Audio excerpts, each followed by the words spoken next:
Faster than a speeding bullet. More powerful than a locomotive. Able to leap tall buildings at a single bound.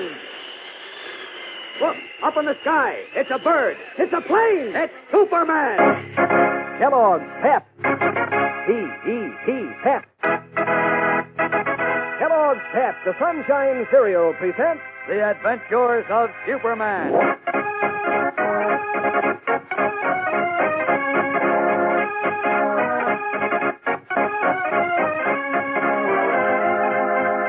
Today, as Superman streaks a speedy path to the rescue of Jimmy Olsen and Beanie Martin, he has yet to learn that the crooked song publishers were but one of far more serious and dangerous rackets.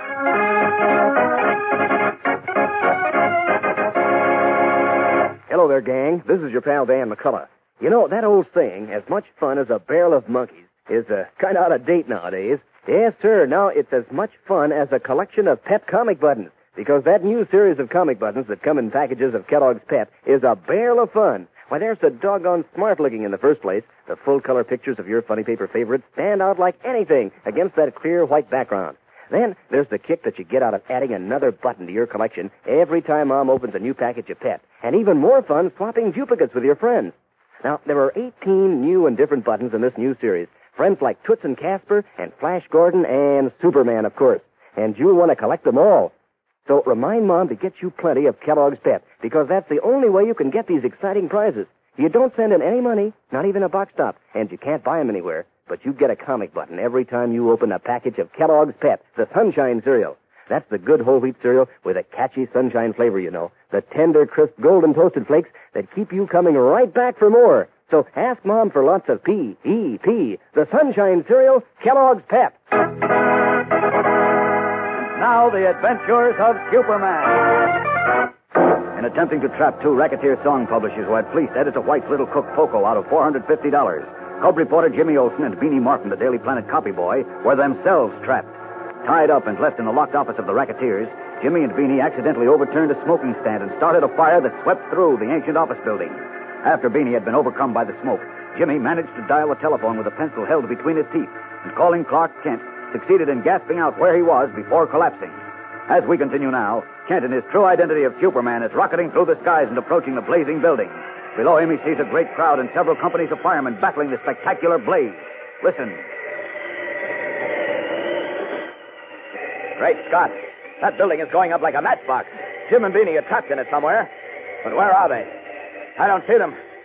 Better circle the building again. Away!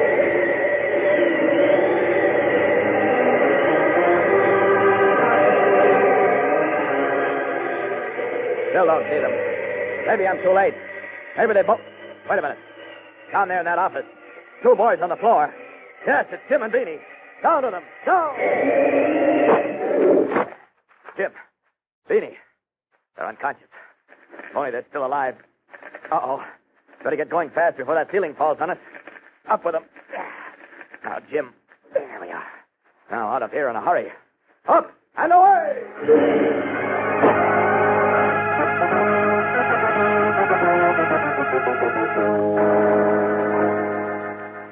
Of all the harebrained, crackpot, idiotic stunts I ever heard of.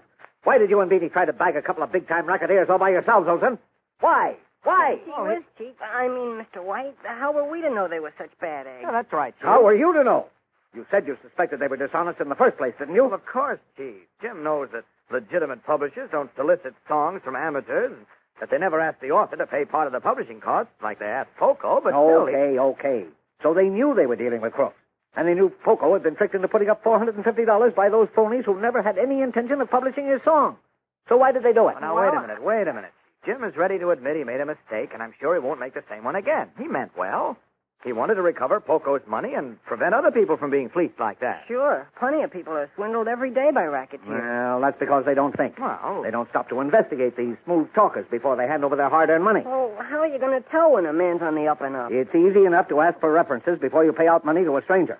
Or to consult the Better Business Bureau or the Chamber of Commerce or your lawyer or your banker, isn't it? Yeah, I guess so. wait a minute, Chief. That gives me an idea. As Jim said, people are being swindled out of thousands of dollars every day by racketeers. And there are so many of them, the police can't round them all up. Let us do something to help the law. Us. Well, what do you mean, Mr. Kent?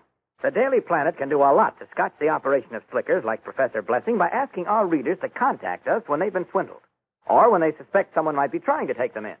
Then we can investigate and blow the racket wide open. Oh, you mean put on sort of a racket-busting campaign? Sure, that's right, Jim. Gee, it's a swell idea. What do you say, Chief? Well, you may have something there, Kent.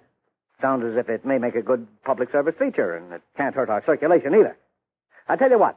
You and Lois... Oh, I forgot. Lois is still in California. Well, you head up this new department alone, then, and Jim can help you. Hot dog. Well. Get busy on it right away. Okay. Knock out a story for page 1, all about the danger of racket. Uh-huh. How much money is swindled from innocent citizens every day. You can get the figures from the DA's office. Uh-huh. And how we want our readers to cooperate with us, and so on, Okay, and so Chief. on. Set up a regular feature. Say, full page in the picture section every day. Right. We'll drive the racketeers out of Metropolis, or I'll know why.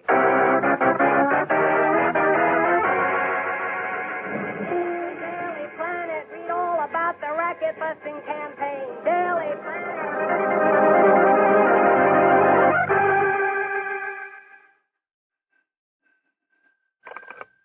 Clark Kent speaking. This is Inspector Henderson. Oh, hello, Inspector. Hope you're going to tell me you caught up with Professor Blessing and Froggy. No such luck, Kent. Now, listen. I just seen the Daily Planet. Uh-huh. Do you fellas mean what you're saying? That you'll stop at nothing to expose and help drive the racketeers out of Metropolis? You bet we do, Inspector. Well, how soon can you get down to headquarters? Oh, in a second. In a few minutes. Good. I've got a story for you that'll knock your eyes out. Yeah? That is, if you and Perry White have the courage to follow through on it. What do you mean if we have the courage? Get off your high horse now and get down here as quickly as you can, Kent. Bring White with you, and I'll tell you all about it. Right, we'll be there in 2 shakes. Bye. Intrigued by Inspector Henderson's promise of a big story for the Daily Planet's racket-busting campaign, Clark Kent collars headed to Perry White. Together they hurry from the Daily Planet to police headquarters. What has Inspector Henderson in mind? We'll return in a moment to find out. So stand by. Say, gang, here's something that'll really hand you a laugh. It's that picture of Goofy from Harold Teen, one of the brand new series of comic buttons that now come in packages of Kellogg's Pep. Talk about comical. Well, you'll start to chuckle the minute you see that silly grin on his face and his standout ears and the way he wears that old hat sitting right back in his head. Yes, sir, Goofy is sure on the beam when it comes to fun. And all the rest of those 18 new Pep comic buttons, too. For instance, Toots and Casper, and the Inspector, and Barney Google, Pat Patton, Tess Trueheart, Chief Brandon, and Vitamin Flintheart from Dick Tracy, and Superman, of course. Why, you'll want to collect all 18 of these new and different buttons and sport them on your jacket or your dress or cap. So ask Mom to keep you supplied with lots of Kellogg's Pep, because that's the only way you can get these exclusive prizes. You don't send in any money, not even a buck stop, and you can't buy them anywhere. But there's a comic button prize inside every package of Pep you open. And there's a prize of good eating, too, because Pep is the whole wheat flake cereal with those come-back-for-more flavors. Yes, sir, Pep is so loaded with that catchy sunshine flavor that, well, you practically can't resist it. So ask Mom for P-E-P, the sunshine cereal, Kellogg's Pep. Clark Kent and Perry White have just arrived at Metropolis Police Headquarters, where Inspector Henderson is saying... You say in the Planet that you want to help drive the racketeers out of Metropolis, gentlemen, and that you'll stop at nothing to do it. Are you sure? Well, of course we're sure. We wouldn't say anything we don't mean. Okay. But what I have in mind is daring and dangerous. Okay, spill it. What's the story? Just this. I can give you a terrific story about a racket that's costing Metropolis citizens a fortune every day, and which we believe is responsible for 2 unsolved murders. Well, let's have it. All right, here it is. Now, you know, of course, that the housing shortage has resulted in quite a few rackets. Oh, it certainly has. Crooks have resorted to all sorts of tricks to take advantage of returned GIs as well as other citizens who need a roof over their heads. We've heard a lot about that. So what? Well, the worst racket we've come across, and the one I admit we can use some help on, is this. Certain individuals, who we believe are part of a vicious ring, have been opening offices here and there and circularizing returned veterans, offering them lots for sale and saying they'll build homes on the lots as soon as possible. Uh-huh. Go on. Well, now, naturally, they're flooded with answers from people who need homes. They take the applicants out and show them the lots for sale, usually in the suburbs, of course, and show them plans for every sort of home. Then they take deposits from $500 to $2,000 on the land and the proposed home. I see. Then, when the time comes for the purchaser to take title to his land, he finds out that the crooks who sold it to him never owned it. What? Yes, these racketeers are selling land they don't own and taking deposits to build houses on it. Right. And when they report it to you and you investigate, the racketeers have flown the coop. Is that it? Exactly. Their offices are closed and they've vanished. Until they turn up in a new location practicing the same racket. Well, now look, Inspector, can't you catch up with them by running down all circulars and reports of their activities? Well, we've tried that, Kent. No? We've had one of our men answer every real estate ad, except those published by well-known real estate agents and builders. Mm-hmm. But these racketeers are clever. I know. They obviously screened the answers pretty carefully. Only once did our man fool them. Well, what happened? He was shot in front of his home. He what? That's right. Apparently, the racketeers became suspicious of him, traced him to his house, found out who he was, and finished him before he could even tell us who they were. Great God. Another fellow called us up one day. Said he was a veteran who suspected he was being fleeced in a racket like this. Uh-huh. Well, we told him to come in and give us the details. He was shot on his way to headquarters. Hey, that is serious. I think I'm beginning to see what you want the Daily Planet to do, Inspector. Specifically, I want you to play this story to the hilt in your paper. Give it so much publicity that all citizens will know about it. And investigate thoroughly before they hand over any money. Okay. In that way, we can break those phony deals wide open and drive these racketeers out of business. Well, that's one of the most vicious swindles I've ever heard of. We'll work with you, Inspector. Now, wait a minute. I told you I was quite sure a gang was running this racket. Yes? So what? Well, we believe they're already responsible for 2 murders. All the more reason to smoke them out and bring them to justice. You bet. We'll go to town on Now, let me finish, will you? These fellas have been reaping a fortune, and they've shown they'll go to any length, even murders, to go on milking the public. What are you trying to do, scare us? No, but it's my duty to warn you. If the Daily Planet declares war on this gang, you may very well run into serious personal danger. We're not afraid of danger, Inspector. You bet we're not. Inspector, you're on. We accept the challenge. Their eyes gleaming, Clark Kent and Perry White shake hands with Inspector Henderson, pledging themselves and the Daily Planet to battle one of the cruelest and most vicious rackets ever practiced upon returned veterans and their families. 2 murders have already been committed, and Inspector Henderson has warned Kent and White that they are courting danger. What will happen as the Daily Planet challenges the unknown racketeers? Exciting things happen, fellows and girls, and they start happening tomorrow. So be sure to be with us then, same time, same station. And remember, for breakfast, it's Kellogg's Pep. For excitement, the adventures of Superman.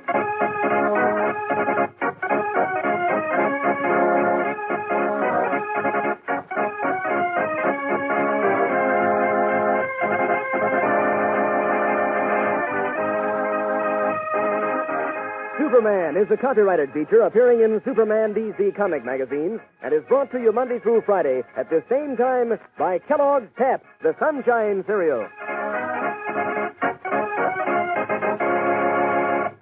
Think of the wonderful toasty things that taste good on a frosty morning, and you think of something crisp, crunchy, crinkly. Crumbles. There's that name again, slips in every time. Crumbles, Kellogg's Crumbles. Just seems to go with words like crisp and crunchy. It's such a toasty kind of cereal, sort of sweet and metal rich. And you know, it's the only cereal in the whole wide world made in those little crinkly shreds of good whole wheat. So when you think of good-tasting words like crisp, crunchy, crinkly, that means crumbles for breakfast, Kellogg's Crumbles. And be sure to be with us tomorrow for the thrilling adventures of Superman. This is the Mutual Broadcasting System. Faster than a speeding bullet.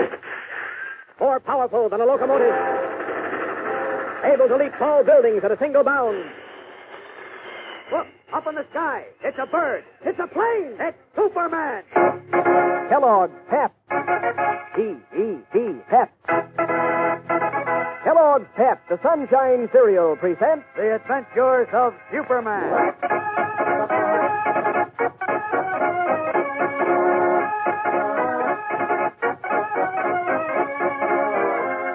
Today, Clark Kent, the Daily Planet, and the Police Department of Metropolis join forces, determined to tackle the serious and dangerous problem of ridding the city of its swindling racketeers. Hello there, gang. This is your pal Dan McCullough. You know, there aren't many prizes, or such exciting prizes, that you can get as easy as those new comic buttons that now come in packages of Kellogg's Pep. Why, you don't have to spend a single penny of your allowance, and yet you can have the fun of collecting 18 new and different buttons, each one with a true-to-life picture of one of your favorite comic strip characters like Brenda Starr or Flash Gordon or Superman himself. Why, it's no end of fun to add to your collection every time Mom opens a new package of Pep.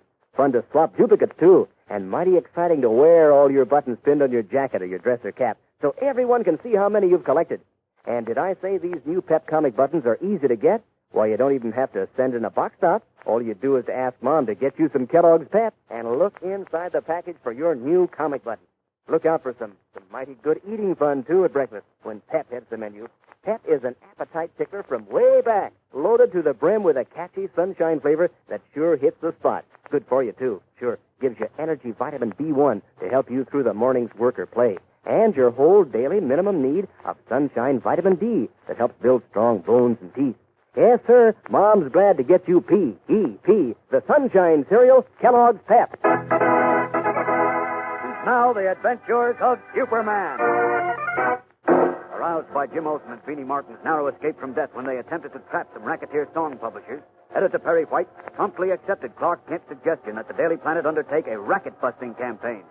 Immediately following announcement of the campaign, Kent and White were invited to call on Police Inspector Henderson, who told them of a gigantic housing racket being practiced on returned GIs and their families, and then asked for the Planet's cooperation in smashing the racket, although he warned that it might be dangerous.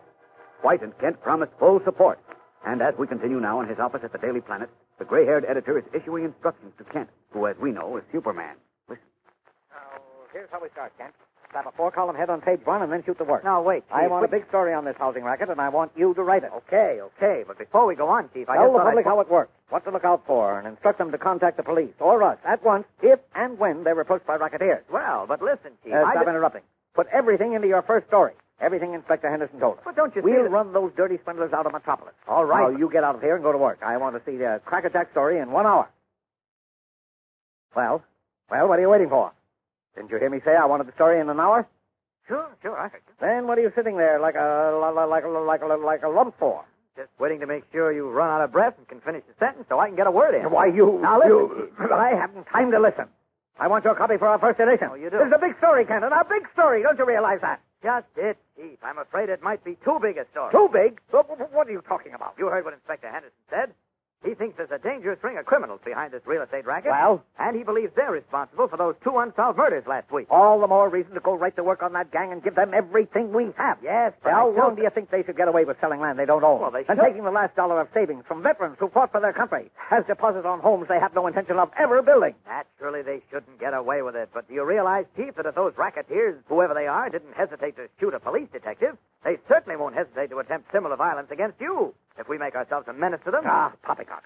Racketeers who cheat innocent people out of their money are cowards. That may the be, moment but- the spotlight of publicity is turned on them and their victims can see the glass in their phony diamonds, they're done for. Maybe true ordinarily.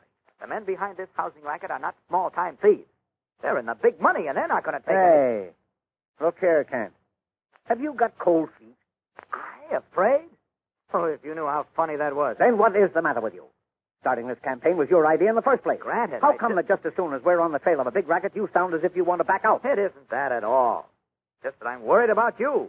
I suggest we hold up the publicity on this thing until I've had a chance to break this particular racket on my own. On your own? Yes. Are you kidding? Not at all. Just give me a week at it alone, and I'll And promise... you'll wind up in the city morgue. Nothing of the sort. Now, listen to me, Chief, please. Oh, stop it, Kent. Stop it. You talk like a child. Like a child? The whole police department hasn't been able to track down these racketeers. All right, And that's why they asked us to help. Now you think you can handle it alone. I'm quite sure I can. What's more, you know from experience that I can. I'm running this paper, and I told you we're going to break those racketeers by blinding them with publicity. Where have I heard now this go to your before? typewriter and write that story. And do it this minute. Okay, Chief. But remember, I warned you.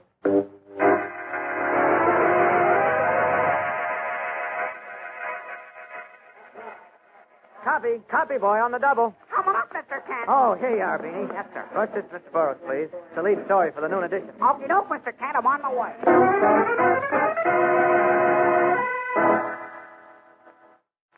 You wanted to see me, Chief? Yes. Inspector Henderson just called, Kent. Oh? He wanted to congratulate us on our page 1 story in the housing racket today. Uh-huh. He says that's the kind of publicity that'll put those swindlers out of business. Sure, Open the public's eyes.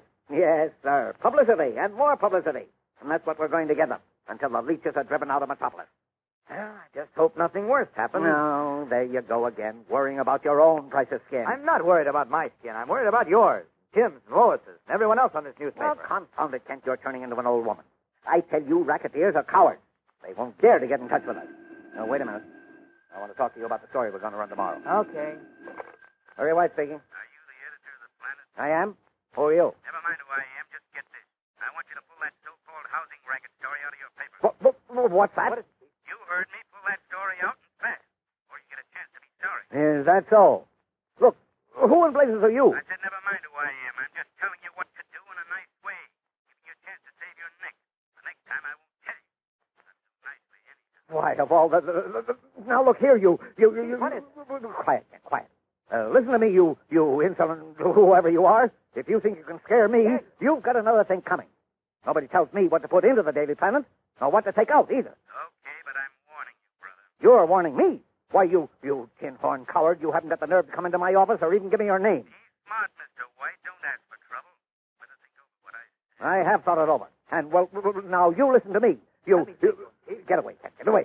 Now listen, you Mr. I'm doing no listening, White, except are you or are you not going to pull that story out of your paper? I am not. And what's more, tomorrow's story will make today's story read like a Valentine. Laugh that off, Mr. Racketeer. When that story is out of the next edition, you're all through laughing for good. Think it over, brother. I won't call you again. Hello. Don't waste your breath. Hello. He hung up. Hello. You're right, he did. Well, how do you like that, Kent? That was one of the real estate racketeers, I'll bet. Of course it was. Well, imagine his having the nerve to order me, mind you, to pull that housing racket story out of the Planet. Well, I was afraid something like this would happen, Chief. Well, there's nothing to be afraid of. He was just bluffing. I doubt it. I think he meant business. Now we're in for serious trouble, Chief.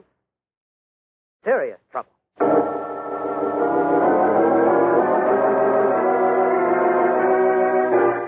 Worried, and justifiably so, Clark Kent frowns as he tries to figure the racketeer's next move. Trouble is definitely on the way for our friends. So stand by for the exciting climax of today's episode.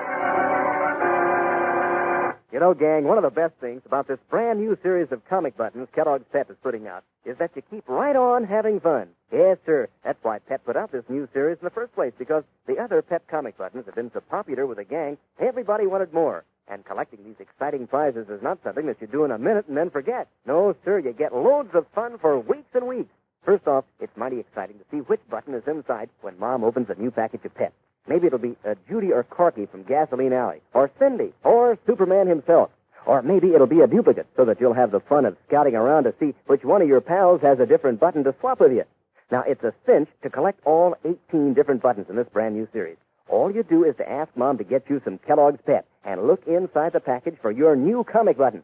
Remember, you can't buy them, and you don't send in either money or a box top. They come as prizes, one in each package of Kellogg's Pep.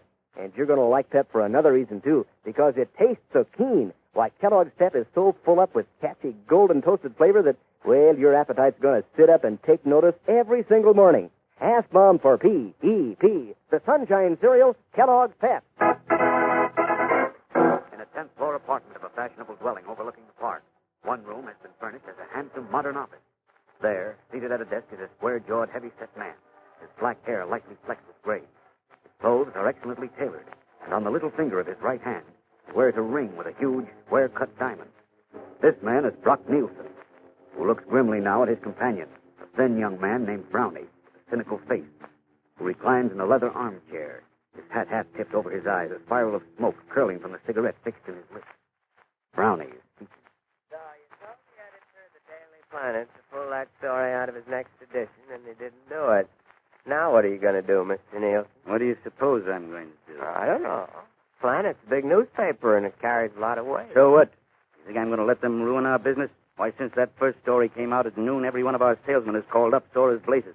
That kind of publicity will drive all the prospects away. You're telling me. But like I said, what are you going to do about it, if anything? I'm going to do plenty. That is, you are. Me? That's right. You see, White told me he intends to run a story tomorrow that'll be worse than today. He did? That's what he said. But you're going to fix it so he doesn't run any story about us tomorrow or about anything else either. That's a tall order, Mr. Nielsen. I suppose you've got some idea of how it's to be done. It's simple, Brownie. If there's no Daily Planet and no Perry White either, there can't be any stories about us. Right? No Daily Planet. No Perry White. I don't get it, Mr. Nielsen. Oh, you're slow on the uptake today, Brownie. Could be. Make it easy for me. What's on your mind? A bomb. A bomb? That's right. Or 2 or 3 of them if necessary. Enough to blow the Daily Planet and Perry White to kingdom come. And I want it done tonight. Now, wait a minute, Mr. Nielsen. The Daily Planet and White aren't small potatoes like that cop and that veteran we had to take care of. You're asking me to dynamite a big I know exactly newspaper. what I want. And I'm not asking you, Brownie. I'm telling you what to do. Get it? Well, sure, but... There aren't any buts. There's big money involved here, and neither the Daily Planet and Perry White nor anyone else is going to stop me. I told you what to do and when I want it done. Now get going.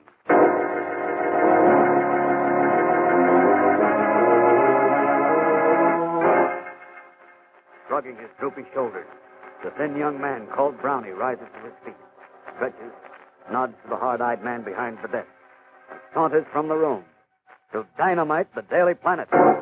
Clark Kent was right when he warned Editor Perry White to expect trouble. But now, how will Superman, unaware of the impending catastrophe, be able to avert it? Don't miss tomorrow's thrill-packed episode, fellows and girls. Tune in. Same time, same station. And remember, for breakfast, it's Kellogg's Pep. For excitement, the adventures of Superman.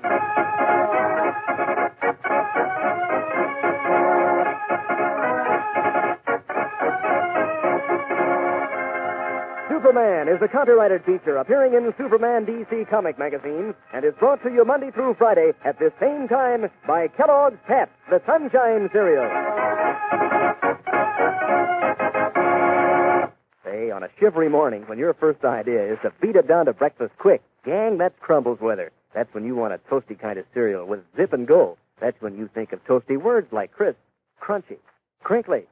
Crumbles, Kellogg's Crumbles, the only cereal in the whole wide world made in those little crinkly shreds of good whole wheat.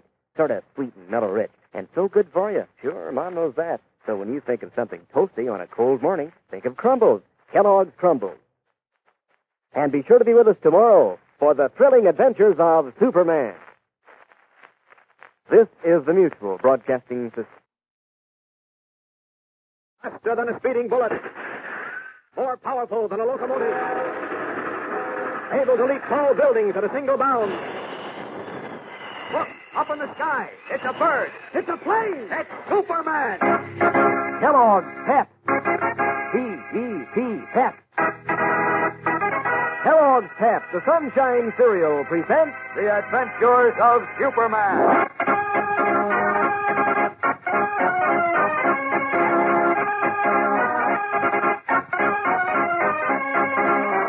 Clark Kent's warning of serious danger goes unheeded as his chief, Perry White, continues blasting the racketeers of Metropolis on the front pages of the Daily Planet. Hello there, gang. This is your pal Dan McCullough. You know, those comic buttons in that brand new series Kellogg's Pep is putting out are so easy to get. Why, your collection must have a good start by now. Now, let me call off some of the 18 new and different buttons and see how many of them you have. There's Flash Gordon, and Cindy, Brenda Starr, Spud from Winnie Winkle, the Little Moose, and Goofy and Beezy from Haroldine, and Judy and Corky from Gasoline Alley, and Superman, of course.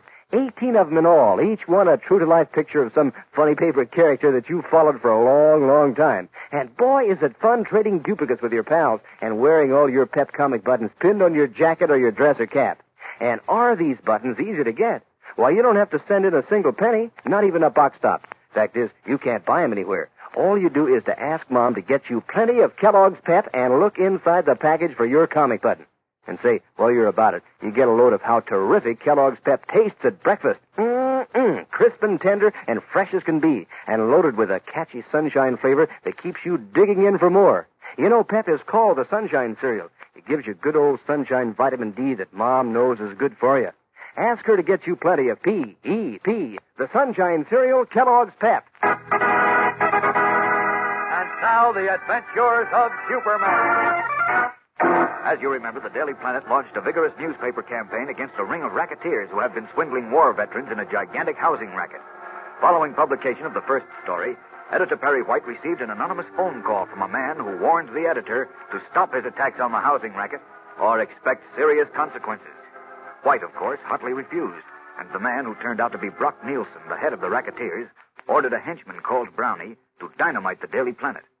As we continue now, it is 2:30 in the morning, and we find Brownie accompanied by a heavy-shouldered man in the dark, deserted press room of the Daily Planet, where, by the light of a flashlight, he works deftly on one of the huge machines. Listen. Okay. How's this, Brownie? That's better. Stop shaking. What's the matter with you? Guess I'm a little nervous. Blowing up the Daily Planet newspaper's pretty big stuff. Stop worrying. Boss says we've got to do this. Because of the planet shooting off its mouth every day, no sucker will come near it. Also, when we stop the planet, we warn all the other papers not to get any bright ideas. Get it? Sure. I don't like it. Relax. Brock Nielsen knows what he's doing. Here, give me a hand with this plate. What do you want to do with it? Just put it on the floor. Easy now. If it drops, it'll make an awful noise. Okay. Now, let it down. Hand me the firecracker. The what? That dynamite, you dummy. Oh, I'm yeah. gonna put it in the machine here. See? Put the plate back. Then when they turn on the power to print the papers tomorrow morning, boom. Goodbye, Daily Planet. Jeepers. Hold it, Ed. Somebody open the door. This moose. Get down on the floor, quick. Hey, the lights went out. Yeah, keep back behind this machine. It's the cops. We're done for. Quiet. Sounds like just one guy. Don't move now. I'm gonna take a look. Just some old guy, the watchman, I guess. You sure? Yeah. Keep down now. He's coming this way. I'll give him the works, huh? No, not unless we have to. Have your sap ready, though, just in case. Yeah, okay. What? Oh, now you dropped the flashlight. Stupid. Come on. Give it to him, Ed. Right. What are you doing in here? That does it. Come on, Brownie. We better scrap. Are you nuts? We didn't finish the job yet. But we can't hang around this one. He won't bother us now. He might have seen us. I don't think so, because you got it from behind. But I know how to fix him so nobody will believe anything he says. Grab his feet and help me drag him over there by the door. Come on.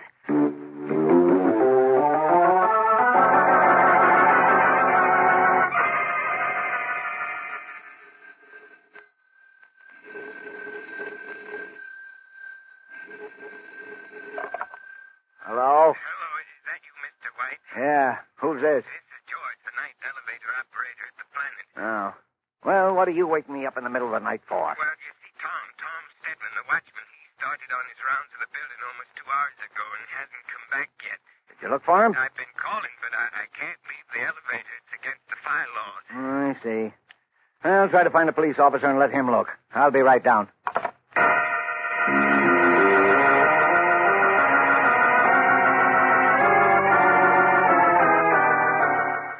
Here's your missing watchman, George. I'll set him in this chair. What happened to him, officer? Something I hope he'll be properly ashamed for when he comes to. You think he's drunk? Does that odor coming from him smell like perfume? Yeah, it sure doesn't. This is bad. Mr. White's on his way here, and he'll fire Tom sure as you're born. Well, I'm sorry, but he deserves it. Any man does for getting drunk, especially while he's on duty. Well, I'll be leaving now. Good night to you.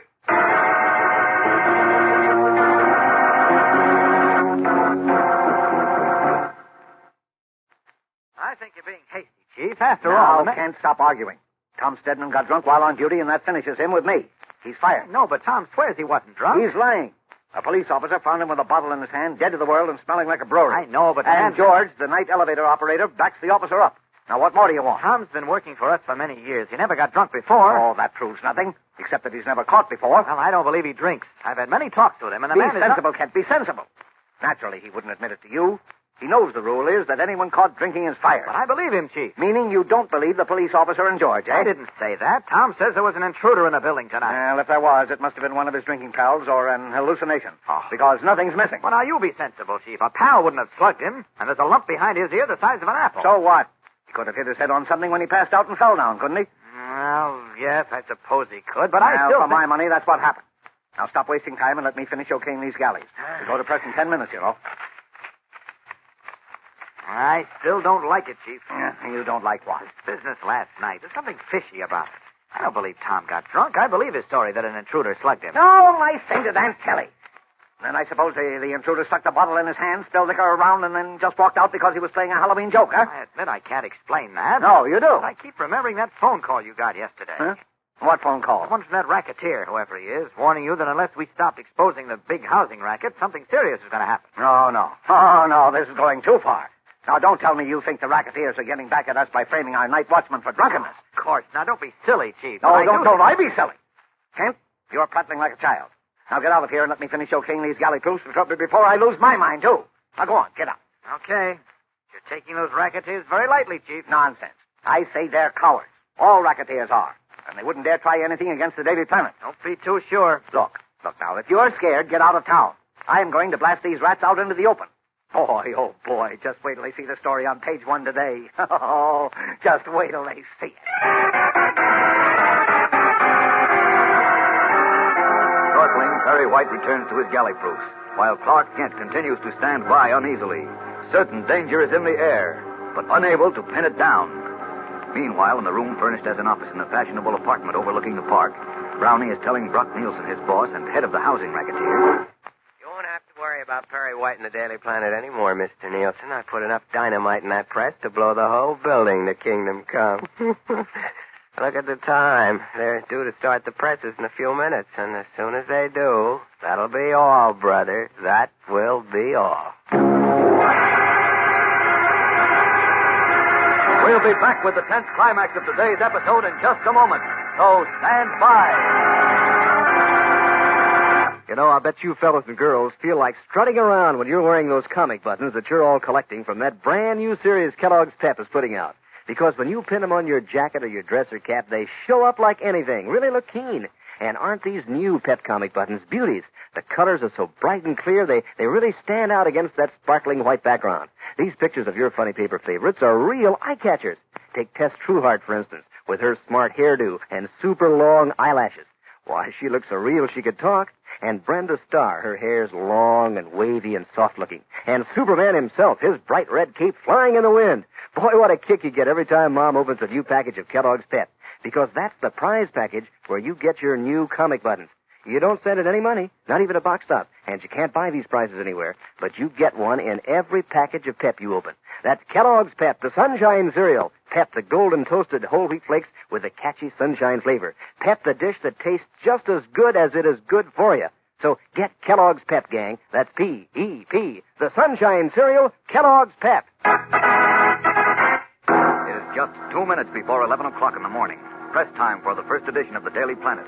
And, as usual, at press time, there is a temporary lull in the busy hum of the newspaper city room. Reporters and rewrite men stretch, walk about, gossip amiably. Jimmy Olsen saunters across the room to pass the time of day with copy boy Beanie Martin and his assistant, young Mary Hennig.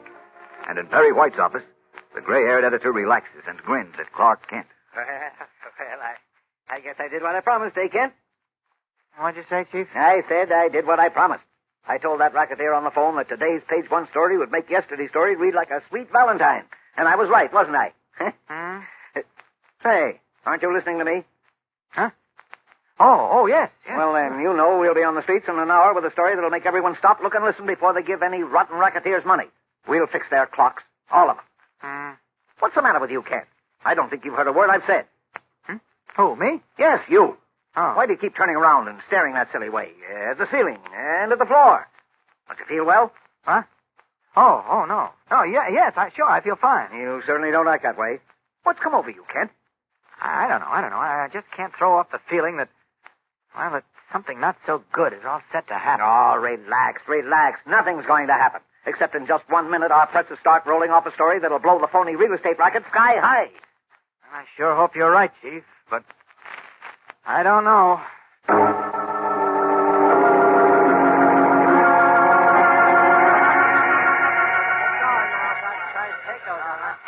All set to roll, Mac. Okay. Press room, McKay speaking. What's the matter down there, Mac? Why aren't you rolling yet? Well, we're all set now, Mr. White. I was just going to call you. Okay, let's go.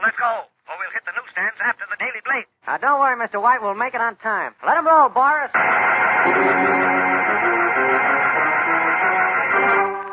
Stepping into the huge press room from his little office, Foreman McKay gives the order to get the presses set. Walks over to throw the master switch that will send power surging into the great machines. One of which is loaded with enough dynamite to blow the Daily Planet building to smithereens. At the same moment, Clark Kent, who is Superman, has every sense on the alert for danger, but is as yet unaware of the terrible threat lurking 10 stories below him. What will happen? Gang, don't miss tomorrow's dramatic episode, whatever you do. Be sure to tune in again tomorrow. Same time, same station. And remember, for breakfast, it's Kellogg's Pep. For excitement, the adventures of Superman.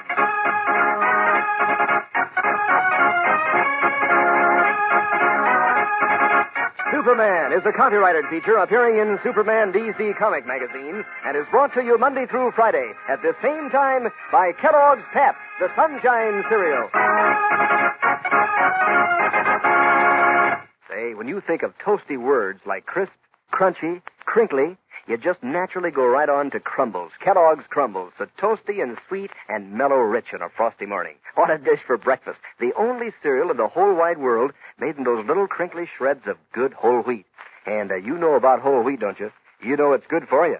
So get your wholesome whole wheat in crisp, crunchy, crinkly Crumbles, Kellogg's Crumbles. And be sure to be with us tomorrow for the thrilling adventures of Superman. This is the Mutual Broadcasting System. Faster than a speeding bullet.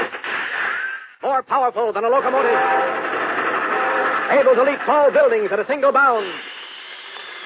Look, up in the sky. It's a bird. It's a plane. It's Superman. Kellogg's Pep. P-E-P, Pep.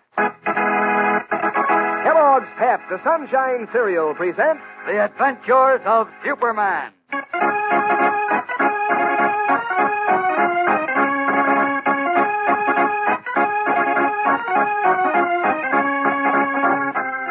Today, although Clark Kent senses great danger all about him, he is still unaware that by a mere throw of a switch, the Daily Planet and its whole staff will be blown to smithereens.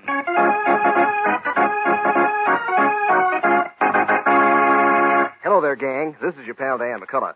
Say, I hear there's plenty of friendly competition among you fellows and girls nowadays to see who can collect the most different comic buttons in that brand new series Kellogg's Pep is putting out. Isn't it exciting fun trading any duplicates you get and adding to your collection every time Mom opens a new package of Pep? And don't these new Pep comic buttons look keen pinned on your jacket or your dress or cap? Why, the colors are so bright and gleaming, and the pictures of your comic strip favorites show up like anything against that white background. Like a Beezy and Goofy from Harold Teen, or a Barney Google, or Superman himself with his bright blue jersey and his red Superman insignia. Believe me, you're going to want every single one of these 18 new and different comic buttons. And you can get them, sure, easy as anything. You just ask Mom to keep you supplied with Kellogg's Pep. That's right. You don't send in any money, not even a box stop. And you can't buy these prizes anywhere. But you get a comic button in every package of Kellogg's Pep you open. And say, here's something else you get. A doggone delicious dish for breakfast. Pep is called the Sunshine Cereal. It's brim full of catchy sunshine flavor, the kind of toasted flavor that's so good your spoon keeps digging in for more. So ask Mom for lots of P-E-P, the Sunshine Cereal, Kellogg's Pep. And now, the adventures of Superman. When the Daily Planet launched a campaign against an unknown ring of criminals who were operating a huge real estate racket, Brock Nielsen, leader of the ring, called Editor Perry White and threatened him with dire consequences unless he stopped the campaign. Then, when White hotly refused, Nielsen ordered a henchman named Brownie to dynamite the Daily Planet. Late at night, Brownie placed dynamite in a huge electric motor and set it to explode when the switch was thrown for the presses to begin to roll. As we continue now, Editor White has just called the press room and ordered the power to be turned on, unaware that he has sentenced himself and all his employees to death. In the press room, Horace McKay, the foreman, starts across the long room to the master switch. 10 stories above in White's office, Clark Kent moves about uneasily, his X-ray vision probing the ceiling, the walls, the floor. Listen. Wait till those racketeers see our page one story today, Kent. That'll show them what I think of their threats. I don't see a thing. Just the same. Yes, sir. Imagine trying to scare us into taking What'd you say? Said I can't see anything wrong. What are you talking about? Oh, well, ever since that threatening phone call yesterday and the attack on our watchman last night, I've been expecting trouble. But I can't seem to relax, see... relax. You're always expecting trouble. But I tell you, racketeers are all cowards. They were trying to bluff us. Maybe so. But overconfidence leads to trouble. After all, they've already committed 2 murders. What makes you think they'd stop it? Quick, Scott, that press motor. Huh? Oh, what, Kent? Huh? Oh, quick, Chief. Get into the city room. Hurry. Hey, quit pushing me. Hurry, Chief. Something's happening. What's the matter? For heaven's sake, hurry out there and check it, will you? But... There, he's gone. Now, out of his clothes. This is the job for Superman. I see dynamite in that press motor, and McKay is almost at the switch. Out through that open window. Away!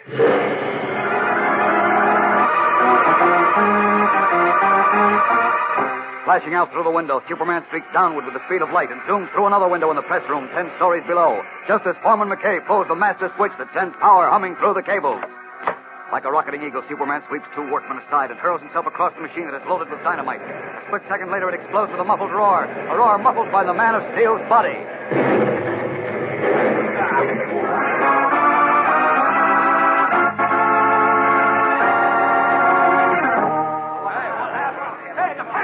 How come we're alive? Hey, look, it's Superman! All right, boys. Everything's under control. You're the foreman of the shop, aren't you? McKay, what happened? Well, obviously somebody, and I think I know who, tried to blow the Daily Planet to Kingdom Come. Everything's all right now, though. All you have to do is disconnect this wrecked machine from the line. The other presses weren't injured. Better get busy, or you'll be late getting out this edition. And from what I hear, it's a mighty important one. So get 'em rolling. See you all again. Up and away!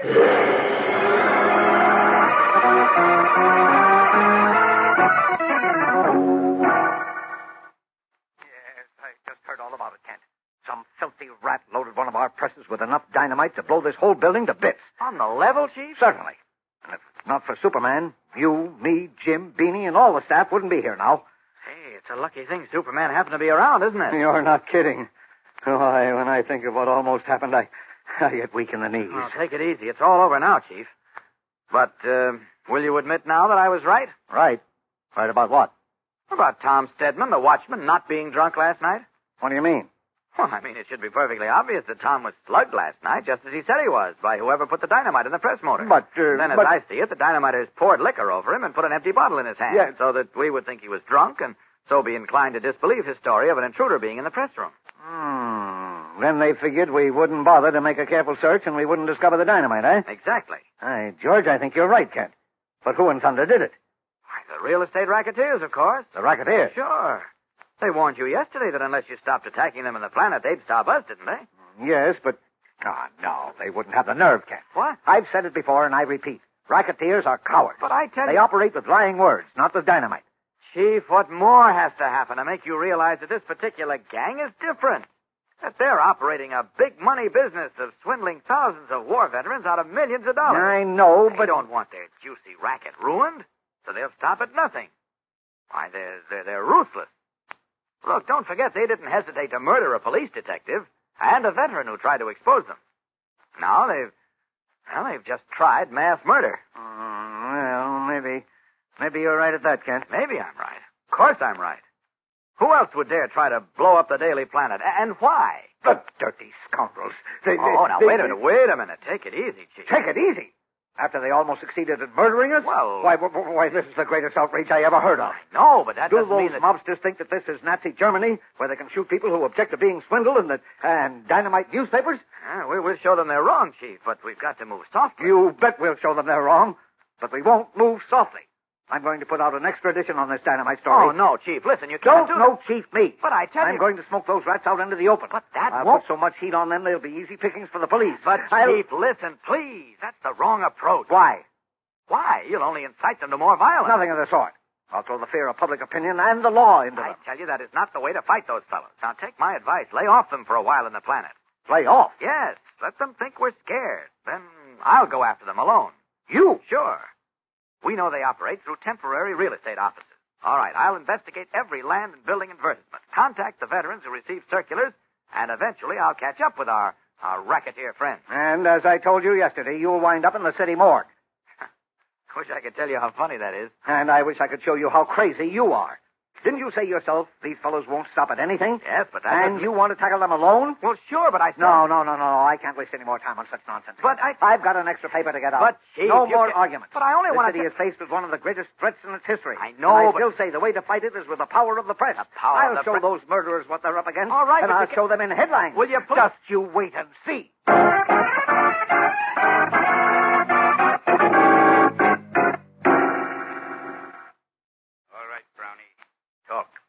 How'd you botch this job?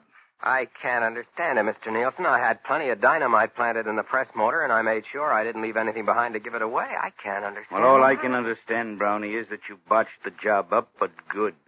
Now the planet's got an extra paper out blasting us as murderers. And if this keeps up, we might just as well go out of business and hole up somewhere. No war veterans or anybody else wanting to buy a house and lot will go near anybody except responsible real estate agents and builders. Yeah, I know, but... And that's not the worst of it. Unless we shut the planet up, they'll queer us in all the other cities. The gold fields we haven't even touched yet. We can't let that happen, Brownie. I know, but I don't see how you're going to stop it, Mr. Nielsen. We've thrown the book at Perry White, but he won't scare. He's a tough rooster. Yes, he is, but we haven't thrown all the book at him, Brownie. What do you mean? There's one sure way left to stop White and the Daily Planet. Yeah, what's that? I'll tell you. But if you botch up this job, Brownie, it's going to be just too bad for you. Understand? Sure. But I won't botch it up, Mr. Nielsen. What's the pitch? Listen and get this straight. I wanted to come off tonight. You get hold of the boys and come to meet you. Leaning forward, the square-jawed, immaculately groomed Brock Nielsen instructs Brownie in his next move against Perry White and the Daily Planet. What will the Racketeers do now? We'll be back in a moment to find out. So stand by. Say, gang, you know, don't you, that there are 18 new and different comic buttons in this brand new series that now come in packages of Kellogg's Pep. So you better get busy right away on your collection. You'll want every single one of them. Toots and Casper, Flash Gordon, Superman, and all the rest. Because they're doggone smart-looking, done up in full comic strip colors on a clear white enameled background so that the pictures of your funny paper favorites stand out like anything. And also because it's no end of fun working on your collection, swapping duplicates with your pals, and comparing notes on who's collected the most different buttons. And the best part is these Pep comic buttons are so easy to get. You don't have to send in a single penny, not even a box top, and you can't buy them anywhere. All you do is to make sure that Mom keeps you supplied with Kellogg's Pep, because there's a comic button inside every package of Pep you open. And is there a load of good eating in a package of Kellogg's Pep? Why, your breakfast bowl full of Pep looks so doggone golden and inviting, you can hardly wait to start right in. And your first spoonful of those sunny whole wheat flakes tastes so good, you settle down for a real session, believe me. So ask Mom to get P-E-P, the Sunshine Cereal, Kellogg's Pep. Late that evening, following a meeting with Police Inspector Henderson, Editor Perry White drove to his home in suburban Brentwood. Now, having parked his car in the garage, he pulls down the overhead garage doors and hears the lock click. Then turns toward his house, where in the lighted kitchen he can see Poco, his fat little cook, bustling about in white apron and high-cocked hat preparing dinner. Suddenly, as the gray-haired editor is walking unsuspectingly along the graveled walk toward his rear door, four dark figures leap out from behind bushes and surround him. Wait a minute, mister. Hey? Who are you fellows? That's him, all right. What? Okay, Ed, let him have it. Oh.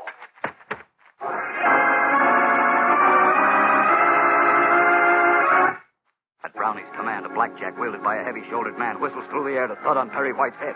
The gray-haired editor groans and slumps to the ground. Brock Nielsen, head of the Racketeers, told Brownie that there was one sure way to stop Perry White and the Daily Planet from exposing them. Did Nielsen mean death for the dauntless editor? What is in store for Perry White and our friends? Superman goes into action again now, so don't miss a moment of what happens. Be sure to be with us again tomorrow. Same time, same station. And remember, for breakfast, it's Kellogg's Pep. For excitement, the adventures of Superman.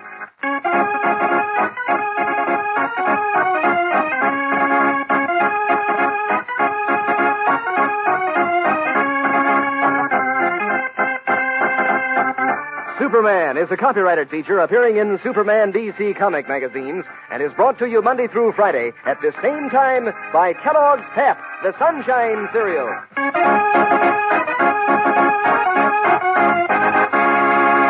Say, when you wake up in the morning and you can see your breath on the frosty air, gang, that's Crumbles weather. Just calls for a toasty kind of cereal with zip and go. Calls for toasty words like crisp, crunchy, crinkly. Crumbles sure just fits, doesn't it? Kellogg's Crumbles, sort of sweet and mellow-rich. The only cereal in the whole wide world made in those little crinkly shreds of good whole wheat. It's Crumbles weather, gang. Time for crisp, crunchy, crinkly Kellogg's Crumbles. And be sure to be with us tomorrow for the thrilling adventures of Superman. This is the Mutual Broadcasting System. Faster than a speeding bullet. More powerful than a locomotive. Able to leap tall buildings at a single bound. Look, up in the sky. It's a bird. It's a plane. It's Superman. Kellogg's Pep. P-E-P, Pep. Kellogg's Pep, the Sunshine Cereal, presents The Adventures of Superman.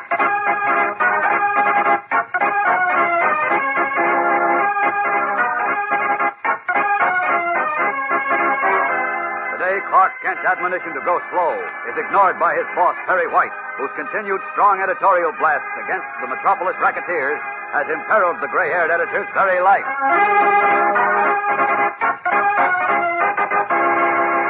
Hello there, gang. This is your pal, Dan McCullough.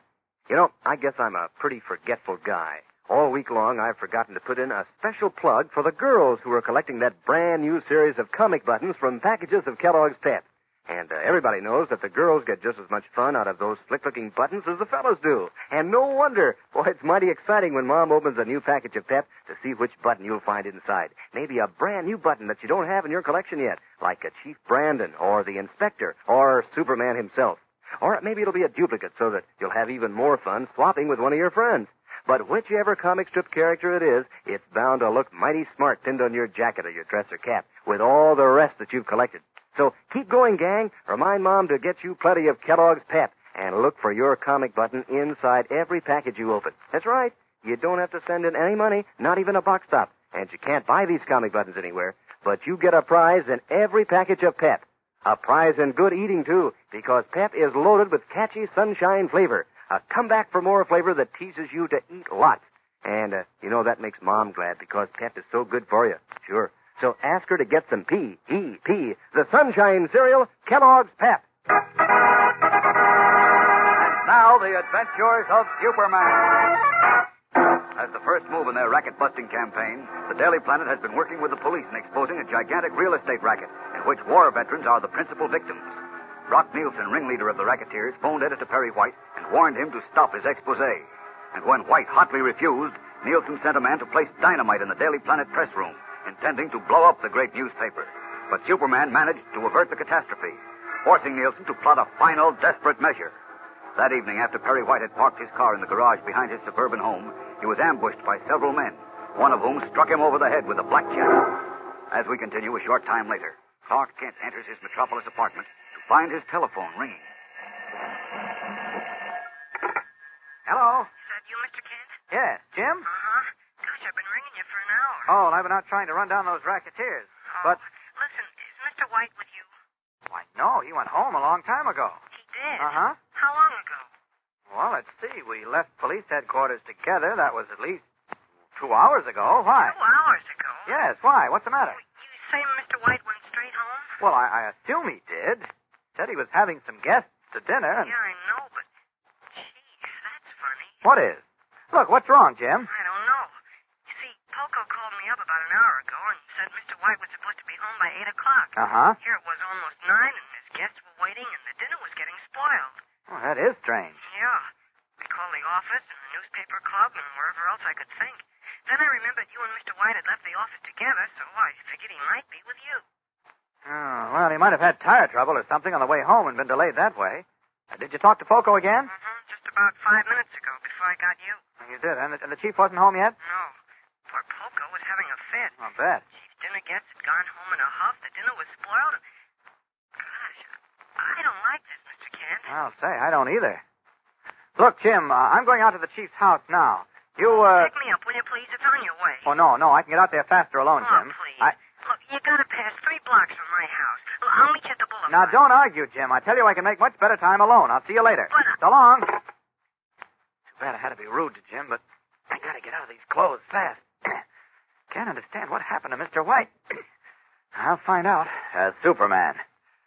There we are. All set. Now, up with this window. Out. And away! Leaping from his apartment window, Superman streaks away through the night sky from which snow is now falling. He crosses the great city, picks up the highway leading to the suburb of Brentwood, and follows it to Perry White's house, his keen eyes searching the road and terrain below.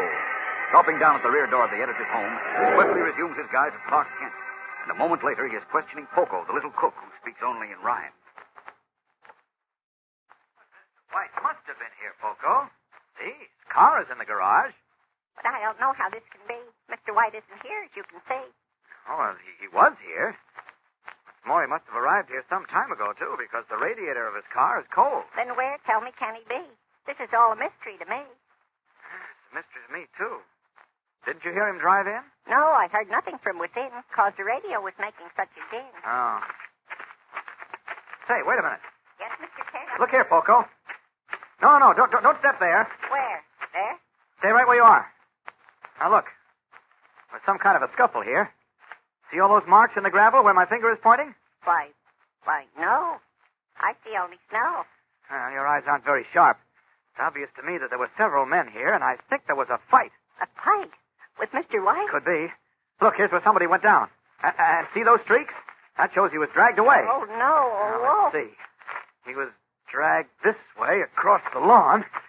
Come on, Poco. Oh, hurry. I can see the tracks. They're right out to the street here. Uh-oh, hold it. Now, there was a car parked here. And Mr. White, if it was he, was put into the car and it drove away. Oh, dear. I'm stiff with fear. Well, pull yourself together and get back to the house. Call Sheriff Johnson and tell him to come right out here. Hurry. I'm going after the car. Oh, woe is me. Such a misery. Oh, hurry. There, he's gone. Now, out of these clothes. This is definitely a job for Superman. Because I'm sure Mr. White was taken away in that car. There we are. Now, up and away!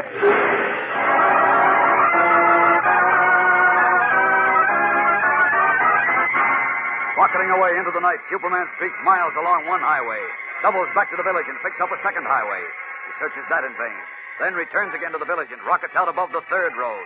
Failing to find a car carrying Perry White, the Man of Steel begins ranging in great flashing circles above open country, above side roads and lanes, small towns and villages. It is close to midnight when he admits defeat at last and returns heavy-hearted to Perry White's house, where, after resuming the guise and garb of reporter Clark Kent, he joins Sheriff Johnson and Jimmy Olsen in the living room. Mr. Kent. Hello, Sheriff. Oh, gosh, where were you? We were starting to worry about you. I was looking for the chief, Jim. Any luck? Nope. How about you? Find any trace of Mr. White? Not a thing. Uh-oh. I can't understand it.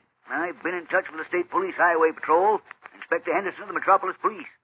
I've checked all hospitals between here and Metropolis. Can't find any trace of Mr. White. Well, I'm pretty sure he was ambushed right here in his backyard this evening and taken away somewhere. I found marks of a fight and then the tracks of someone being dragged into a car. Oh, that's what Poco was trying to tell us. He was so excited we couldn't understand him. I went out there, but I couldn't see much. Snow'd covered him up. Gee whiz. Who would ambush Mr. White and then take him away? I think I know who, Jim. You do? Who, Kent? The Racketeers. Jeepers. Racketeers. Yes, the Racketeers engaged in that huge housing swindle, the ones we've been blasting in the Daily Planet. Glory be. You see, one of them, probably the head man, phoned Mr. White yesterday and warned him to stop exposing the real estate racket in the Planet. Is that so? Uh-huh. When Mr. White told him where to go, he tried to dynamite the Daily Planet. Well, that failed, too. I think what happened here tonight is the next move by the Racketeers. Jeepers. But why did they... Quiet the Planet, of course. You probably hit it, Kent. This is all my fault. Your fault. Oh, now, look, Mr. Kent. I knew they'd try to get at the chief, and I should have kept watch over him every minute. Well, you couldn't have done that. No, of course not. Anyhow, blaming yourself or anybody else won't help now. We've got to find Mr. White. If he's still alive. Oh, gee whiz, don't say it like that, Sheriff. Got to face facts, Jim. You know, we're dealing with murderers who are already responsible for 2 shootings and an attempt to blow up the Planet. Yeah, but you ain't got a single clue to them, have you? Not one. The phone. You're right, Jim. I'll answer. Hello? Who is this? This is Clark Kent. Who's calling? Kent, eh? It's just the man I'm looking for. Oh? Oh, just a minute, please. The Racketeer who phoned Mr. White yesterday and threatened him. What? Yes, be quiet now. Hello, Hello. Kent. You say you wanted to talk to me? That's right. I want to tell you what happened to your friend, Perry White. What? Listen.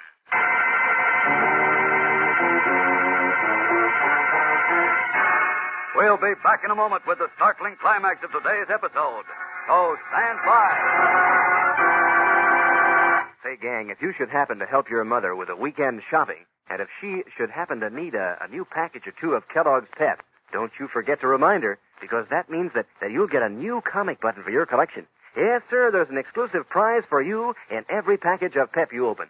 And this brand new series of comic buttons is really something. Bright colored pictures of your favorite comic strip characters like Flash Gordon and Barney Google and Tess Trueheart and Superman, of course. Why, the pictures are so real and lifelike, stand out so clear against that white background, why, you're mighty proud to wear them pinned on your jacket or your dress or cap. And there are 18 new and different buttons in this series. So you gotta get busy. Make sure Mom gets some more Kellogg's Pep, because that's the only way you can get these comic buttons. You don't send in any money, not even a box stop. And you can't buy them anywhere. They're Pep's exclusive prizes. And Pep's the cereal to make breakfast something terrific, too. Why, those tender whole wheat flakes are crisp and fresh and full up with catchy sunshine flavor. Mighty good and mighty good for you. That's P-E-P. The Sunshine Cereal, Kellogg's Pep. At Perry White's house in company with Sheriff Johnson and cub reporter Jimmy Olsen, Clark Kent has just been contacted on the phone by Brock Nielsen, head of the Racketeers, who said, The man I'm looking for, Kent. I want to tell you what happened to Perry White. Well, who are you? Never mind who I am, but get this. Unless you do exactly as I say, you'll never see White again. What do you mean? I mean just what I say. First, there aren't to be any more stories in the Daily Planet about housing rackets. You get that? Why, yes. Sheriff, go next door and try to trace this call. Hurry. Right. Don't stall, Kent, and don't get any bright ideas about tracing this call, because I've fixed things so you can. Now, wait a minute. Be quiet, and just listen and do what I say, or White gets it, understand? Does that mean Mr. White is with you? You bet he's with me. So far, he's alive. But unless you play ball, he won't stay that way, see? How do I know he's alive? I'll let you talk to him, Tim. Okay, White. Just stay alone. Let's go get Second, Jim. Hello, Kent? Yes, that you, Chief? Yeah, of course it is. Look, don't let these hoodlums scare you, Kent. Keep on with that campaign, you understand? Well, yes, but listen, Chief. Now, don't argue. You do as I say. Let go of me. You hurt me, Kent. Chief. I don't care what they do to me. You can't stop the planet. Hello. Keep blasting. Keep the heat on these men. Chief! Chief! Hello! Hello, Chief! Hello!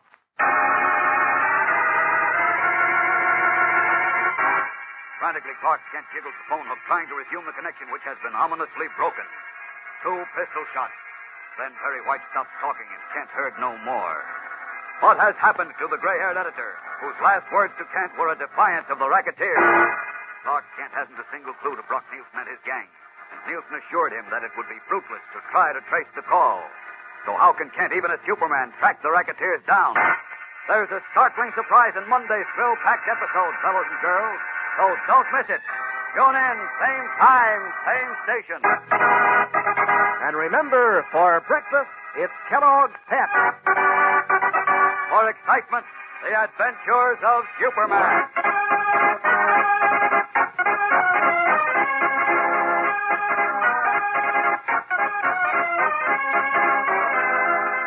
Superman is a copyrighted feature appearing in Superman DC comic magazines and is brought to you Monday through Friday at the same time by Kellogg's Pep, the Sunshine Cereal.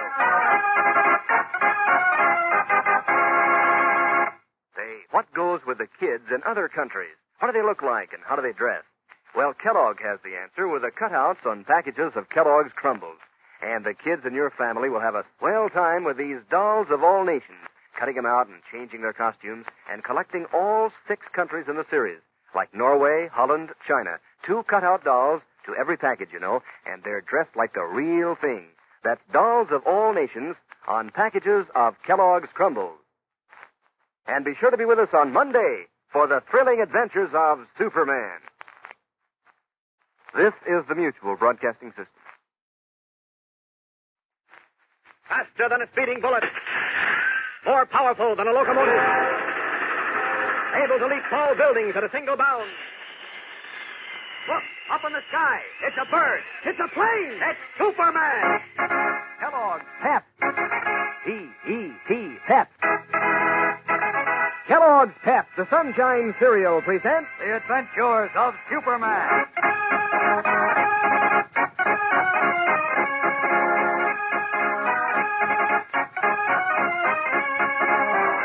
Today, Clark Kent gets his first clue to the whereabouts of Perry White. But as he sets out to track it down, the Racketeers go a step further in their effort to kill the Daily Planet's campaign to expose them. Hello there, gang. This is your pal Dan McCullough. You know, you're missing out on something the other kids are having a lot of fun with if you're not collecting that exciting new series of comic buttons from packages of Kellogg's Pep. Yes, sir, you're going to be out in the cold when the fellows and girls compare notes and tell how many different Pep comic buttons they've collected so far and swap their duplicates, too. And you wouldn't want to miss wearing these nifty-looking buttons on your jacket or your dress or cap because they really are nifty. No kidding. Bright-colored and flashy with the pictures of your funny paper favorites standing out clear and sharp as anything. Old friends like Toots and Casper and Barney Google and Superman himself. Now, there are 18 new and different buttons in this series, so hop to it. Ask Mom to get you plenty of Kellogg's Pep. That's the only way you can get these Pep comic buttons, you know. You don't send in any money, not even a box stop, and you can't buy them anywhere. But there's a comic button in every package of Kellogg's Pep. And there's a load of good eating in Kellogg's Pep, believe me. A super delicious dish for breakfast. Because these golden toasted whole wheat flakes are packed with catchy sunshine flavor. Crisp and fresh as can be. So ask Mom for Pep, gang. That's P-E-P. The sunshine cereal, Kellogg's Pep. Now the adventures of Superman. When threats and even an attempt to blow up the Daily Planet failed to stop Editor Perry White from exposing a huge real estate racket, Brock Nielsen, ringleader of the racketeers, had White abducted. Then Nielsen phoned Clark Kent and warned that unless the Planet stopped their racket-busting campaign, White would never be seen again. To prove that he was still alive, White was permitted to speak to Kent. And when he got on the phone, the fighting editor urged Kent to ignore the racketeers' threats. A second later, 2 pistol shots were heard, and the phone connection was broken. As we continue, early the next morning, we find Kent and cub reporter Jimmy Olsen, haggard and worried, in the office of their absent chief at the Daily Planet. Listen. I'm afraid Mr. White's dead, Mr. Kent. No. I don't think so, Jim. But you heard Mr. White stop talking after the shots over the phone. Yes, but I still think he's alive because the racketeers grabbed him so they could use him as a hostage to make us stop our stories about them. They know that the moment they do away with him, their control over us is finished. Cheapers, I don't... But I can't understand why they haven't called me up again. Well, why should they? Well, they know we go to press in 3 hours, and we announced yesterday that we're running another big story on the housing racket today. Gosh, if only Sheriff Johnson had been able to trace that phone call last night. Yes, if. Or if Inspector Henderson could just find a clue to those guys. Well, that's another if. But I know he's doing everything possible. After all, he only phone. Okay, then. No, let me take it. Okay, here. Hello? I'd like to speak to Clark Kent. It's important. One moment, please. This is our man, Jim. The racketeer? Yes, hop into the city room and see if you can get the operator to trace this call. Hurry up. Okay. Hello? Hello. Kent speaking. Sorry to keep you waiting. I was, You know who this is, don't you, Kent? Why, let me see now. Your voice is rather familiar, I called but... you last night.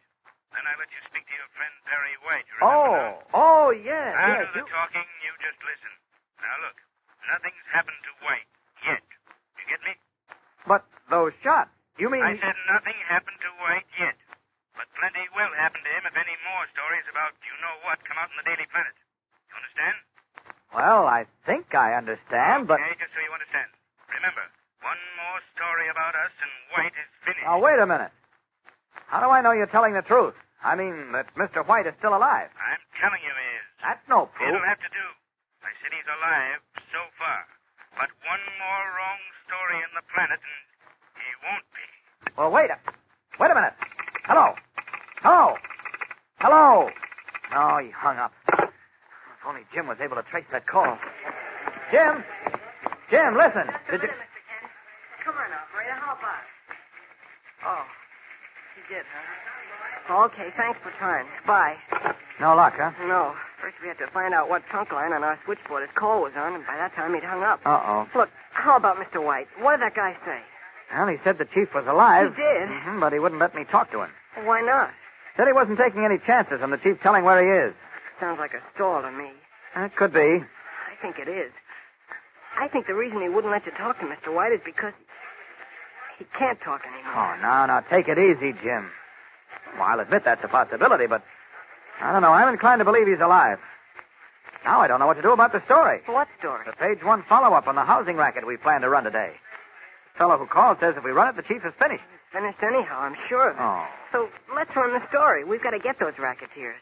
I don't know, Jim. We owe a duty to the public to save them from being swindled, but if the chief's life is at stake, I don't know, Jim. This is one of the toughest decisions I've ever faced. Yeah, it sure is. But I think... Mr. Kent.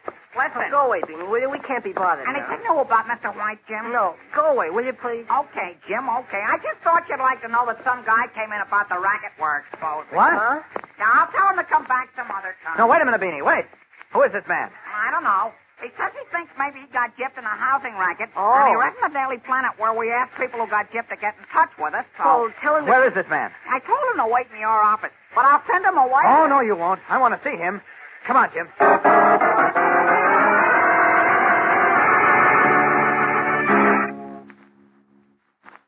name is Duncan, Mr. Kent. Art Duncan. Oh, glad to know you, Mr. Duncan. I'm Clark Kent. Pleased to meet you, Mr. Kent. And this is Jim Olsen. How do you do?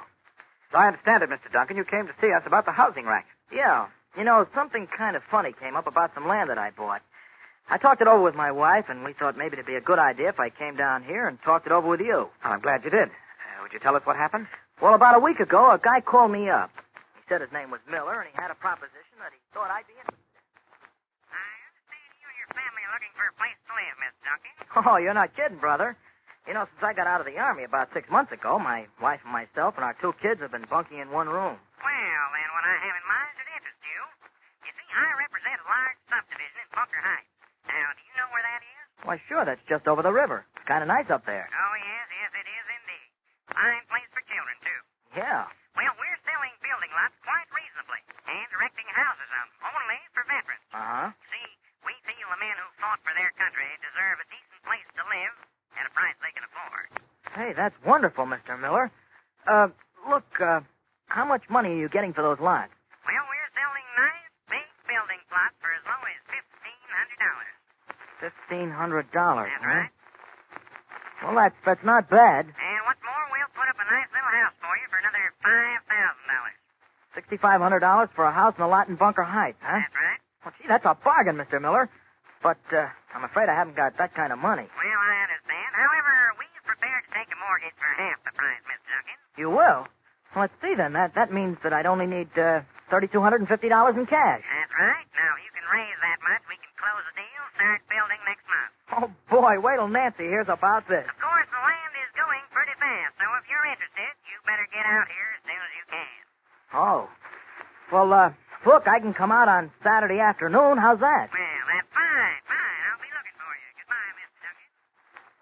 So, last Saturday, Mr. Kent, my wife and I hustled out there to Bunker Heights. We met this fellow, Miller. Seemed like a right sort of guy. He showed us around. Well, we picked out a nice lot and made some plans for our house, and, gosh, we thought we were all set. Of course you did. Tell me, Mr. Duncan, did you give him a deposit? And how? $1,500. $1,500? Quiet, Jim. Go on, Mr. Duncan, then what happened? Well, like I said, my wife and I thought we were all set with our own little home by now, and boy, we were really happy. But last night I ran into an old pal of mine. I told him about my deal, and he looked surprised. He lives over near Bunker Heights, and he says that land always belonged to some rich old codger who lives in California and who always refused to sell any part of it. Oh, maybe he changed his mind. Well, Did you investigate, Mr. Duncan? No, not yet. You see, this only happened last night, and also I don't know how to go about it. So when I read your stories in the Planet about this housing racket, I thought maybe I'd better come to you. Well, we'll be glad to look into it for you. What name appears on your receipt? I mean, who's the seller of the land? The Bunker Heights Realty Corporation. Okay, we'll go right over to the county clerk's office and check this at once. You stay here, Jim, in case there are any more calls. Come on, Mr. Duncan. This may be the clue I'm looking for.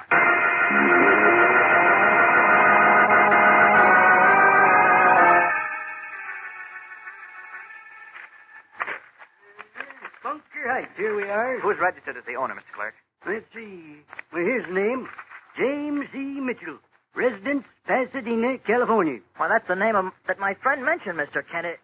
Gosh, it looks like I was gypped. Yes, but it looks as if I found a clue to Perry White at last.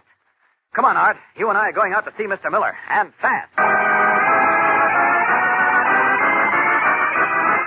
We'll be back in a moment with the exciting climax of today's episode. So stand by. You know, gang, one of the best things about this new series of comic buttons that now come in packages of Kellogg's Pep is that you'll have them a long, long time. They won't wear out because they're enameled on real sturdy metal. And those bright colors are long-lasting, too. Why, you'll want to keep right on wearing those smart-looking buttons pinned on your jacket or your dress or cap so everybody can see how many you've collected. As for doggone good fun, well, you can't beat the excitement of trading duplicates with your pals. And, you know, each one of these pictures is straight from the funny papers. There's Toots and Casper, the Inspector, and Barney Google, 4 from Dick Tracy, Pat Patton, Tess Trueheart, Vitamin Flintheart, and Chief Brandon, and Superman, of course. 18 new and different comic buttons in all. So get busy, gang. Remind Mom to keep you supplied with plenty of Kellogg's Pep. Because these are the prize packages where you get your comic buttons. You can't buy them anywhere, and you don't send in any money, not even a box top. But whenever you open a package of Kellogg's Pep, there's your comic button for your collection. And think of all the super delicious eating Pep gives you for breakfast, too. Why, those good whole wheat flakes are so full up with catchy sunshine flavor, why, you practically can't resist them. So, gang, ask Mom for P-E-P, the Sunshine Cereal, Kellogg's Pep. As Clark Kent and Art Duncan are en route to Bunker Heights in Kent's car, Mr. Miller, the man Kent believes can lead him to Perry White, is just answering the telephone in his tiny, brightly painted real estate office. Bunker Heights Realty Corporation, Frank Miller speaking. Look, Miller, Brock Nielsen? Oh, yes, Mr. Nielsen. Hey, listen, I got a couple of hot new prospects Be today. quiet and listen, will you? Now get this. I want you to take all your papers and get out at once. You mean scram? That's right. And don't lose any time. I just got word that the police are checking on all unknown real estate offices around Metropolis. Uh-oh. Now, we'll lay low until the heat is off.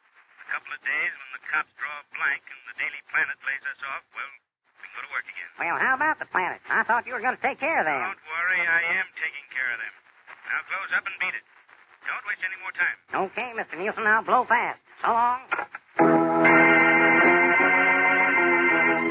Replacing the telephone, Frank Miller quickly scoops some papers from his desk into a large envelope, dons his hat and coat, and steps out of his office, locking the door behind him. Does this mean that Clark Kent has lost his one clue to Perry White? If so, what will he do now? We'll learn more in tomorrow's exciting episode, so be sure to tune in. Same time, same station. And remember, for breakfast, it's Kellogg's Pep. For excitement, the adventures of Superman.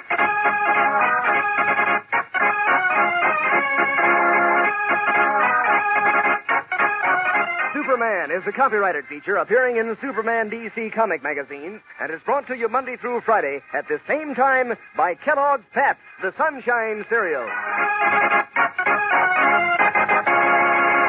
You know, gang, words can have a wonderful taste to them.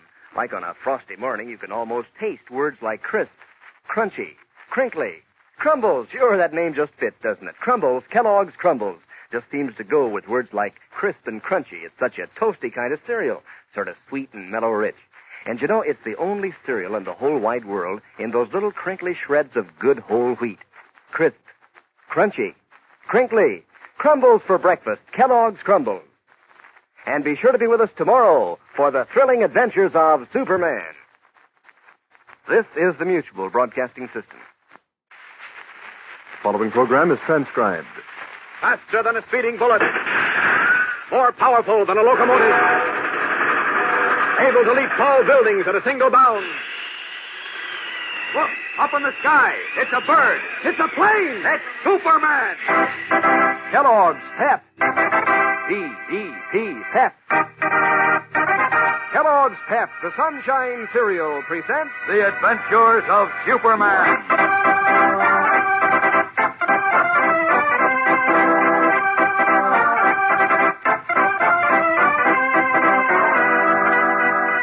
Today, while Perry White's life hangs by the thinnest of threads, even Superman is caught in an amazing chain of circumstances.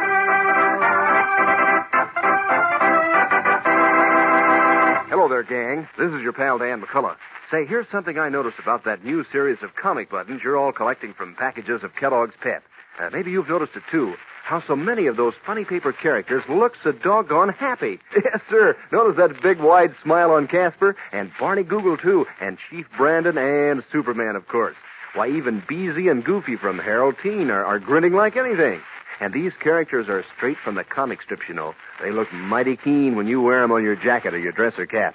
And you'll want the fun of collecting all 18 Pep comic buttons in this new series and trading duplicates with your pals. So remind Mom to keep you supplied with plenty of Kellogg's Pep, because that's the only way you can get these exciting prizes. You don't send in any money, not even a box stop, and you can't buy them anywhere, but there's a comic button inside every package of Pep. That's Kellogg's Pep, the Sunshine Cereal. Pep, the good whole wheat flakes with the extra vitamin B1 to help give you energy for the day, and Sunshine Vitamin D to help build strong bones and teeth. Mom knows Pep is good for you, and everybody knows how good it tastes at breakfast. So ask Mom for lots of P-E-P, the Sunshine Cereal, Kellogg's Pep. And now the adventures of Superman. Abducted when he refused to be intimidated by a gang of racketeers who warned him to stop exposing their housing racket in the Daily Planet, Editor Perry White seemed to have vanished from the earth until Art Duncan, a young war veteran who suspected that he had been swindled by the racketeers, came to Clark Kent's office with a clue that took them to Bunker Heights, where Duncan had purchased a home site from a man named Miller. But meanwhile, Miller received a phone call from Brock Nielsen, leader of the swindlers, who ordered him to close his office at once and lie low. As we continue now, Kent and the young GI have arrived at Miller's little real estate office, which stands on an open field near the junction of two highways. Listen. Well, looks as if Miller got away, Art. Door's locked and the office is empty. Maybe just went out for a while, Mr. Kent. No, I don't think so. Look, you can see through the glass in the door. The drawers of the desk are pulled out and they're empty. Not a scrap of paper left. Yeah. Looks as if our bird flew the coop, and with my $1,500, that dirty chiseler. No, that isn't the worst of it. I was counting on Miller to lead me to Perry White. But now... Uh-oh, look. What? There's a cigarette stub still burning in the ashtray. That means Miller can't have left very long ago. Come on, Art. Where to? To that gas station there at the corner. Somebody there might have seen Miller. Come on, hop into the car.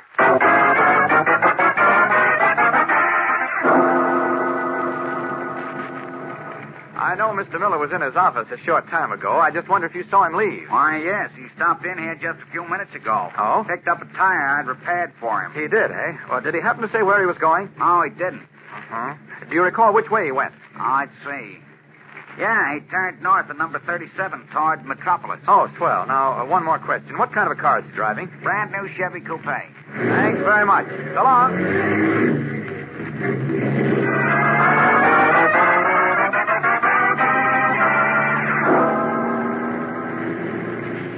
Your eyes peeled for a new Chevy Coupe, Art. Miller can't be far ahead. Yeah, I guess not.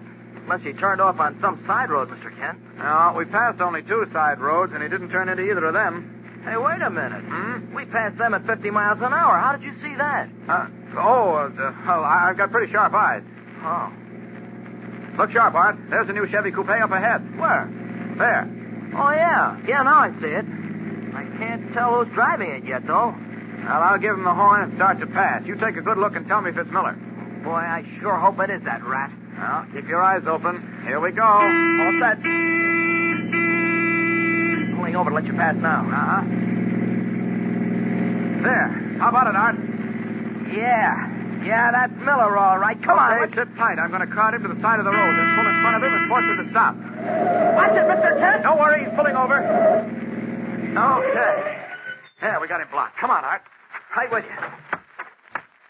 Hey, you. What's the idea of crowding me off the road? Listen here, you dirty... Easy. Let me handle this, Art. So sorry, Mr. Miller, but we missed you at your office, and we just had to see you. Oh, yeah? Well, who are you? My name is Clark Kent. I believe you and Mr. Duncan have met. I'll say we have. Oh, why, yes. You were at my office the other day, weren't you? Yeah, I sure was. I left $1,500 in cold cash with you. You remember that? Oh, of course I remember now. But I'm sorry, gentlemen. I'm in a great hurry. I have a very important appointment in Metropolis. Call me up. And I'm sorry, Mr. Miller, but I'm afraid your appointment will have to wait a while. Get in beside him from the other door, Art. Okay, Mr. Kent. Now, just a minute. I'll get in from this side.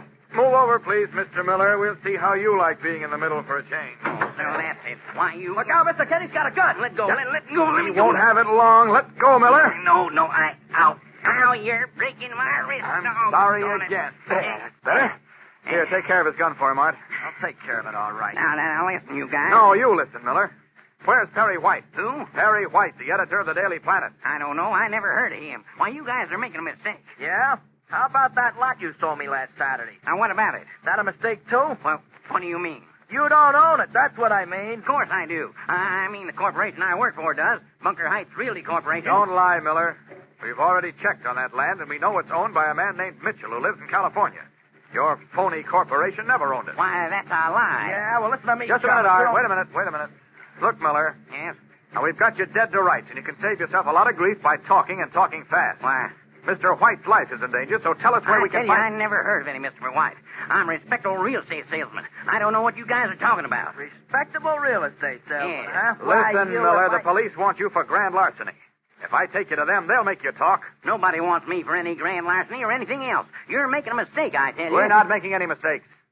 You and your pals swindled hundreds of veterans out of their savings. Oh, why not? Just as you swindled Art Duncan here by selling them land and even houses you never owned, then closing up the office before they discovered they'd been swindled and opening up in another location. Now, look, you've got me wrong, I Not tell only you. that, but when a detective almost caught up with you, you shot him down in cold blood. Me? And when a war veteran discovered he'd been fleeced and started for police headquarters, you shot him down. I didn't do any such thing. Also, Why... you tried to dynamite the Daily Planet because we were warning prospective victims away from you.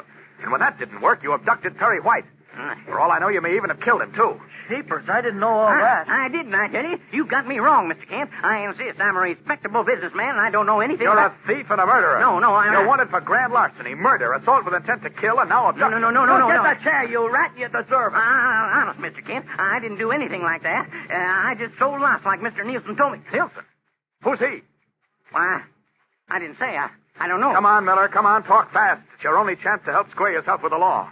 Who is Nielsen? Why, he'll kill me if I talk. I'll see that you're protected. But you're done for if Perry White dies, too. So talk now.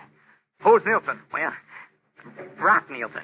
He runs the works. And he's the man I want. Where is he? Well, his office is in his apartment. 713 Fargo Road, Metropolis. If he knows I squealed... 713 Fargo Road. Okay, Art. We'll drop Miller at the local jail. Then I'll call on Mr. Brock Nielsen alone. Let's go. Driving into a nearby village, Clark Kent leaves Frank Miller and Art Duncan with the sheriff.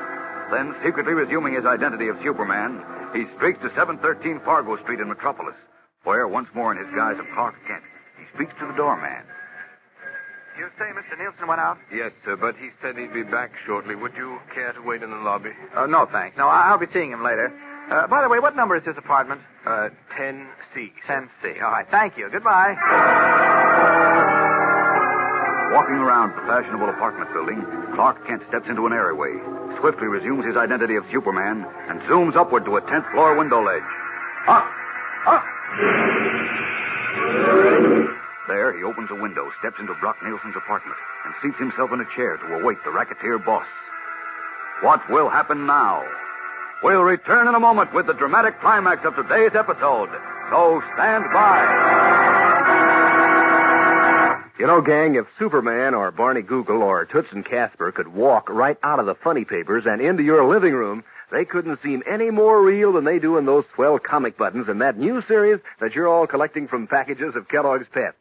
Why, Superman is so doggone lifelike with his bright blue jersey and flying red cape. It seems as if any minute he's going to say, up, up, and away. And it's the same with every single one of those 18 different buttons. They're straight from the funny papers, printed up in bright comic strip colors, too, on white enameled metal buttons that look mighty keen on your jacket or your dress or cap.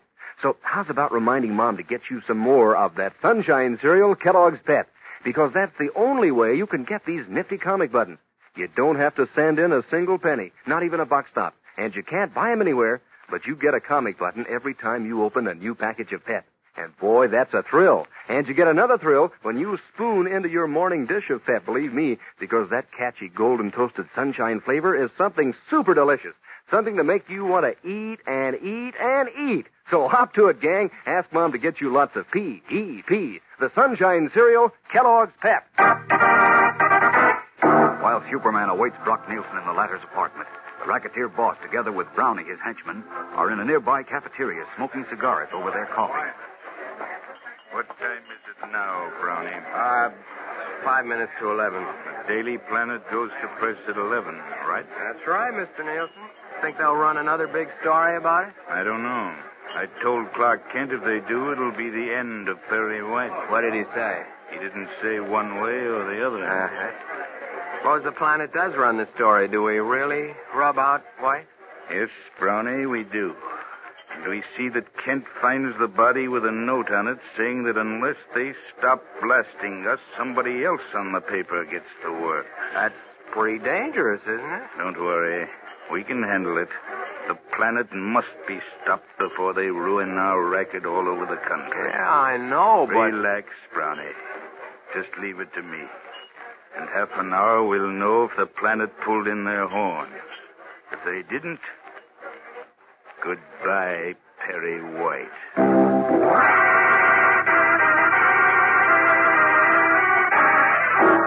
Meanwhile, at his desk in the Daily Planet City room, Assistant Editor Bill Burroughs is speaking on the telephone to John Grayson, publisher of the paper. You see, Mr. Grayson, Kent's in charge when Mr. White's gone. And he didn't tell me whether to run this racketeer story or not before he left. He didn't, eh? No. And we go to press in 5 minutes. The story's already set up and in the presses, but, you know, those racketeers have been threatening us. They can't threaten the Daily Planet, Burroughs. Run the story. Okay, sir. I didn't want to take the responsibility myself, but if you say so. I do say so. No criminals can tell us what to do. Our duty's to the public. Run the story. Right, sir. Goodbye. Goodbye. McKay, this is Burroughs. That racket-busting story goes. Roll the presses.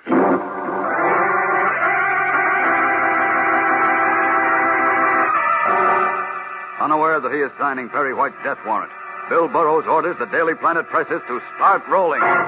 What will happen now as Superman waits in Brock Nielsen's apartment for the racketeer boss? And Nielsen waits in a nearby cafeteria for the Planet to come off the presses. Tomorrow brings a thrilling, smashing climax. So be sure to be with us. Tune in, same time, same station. And remember, for breakfast, it's Kellogg's Pep. For excitement, the adventures of Superman.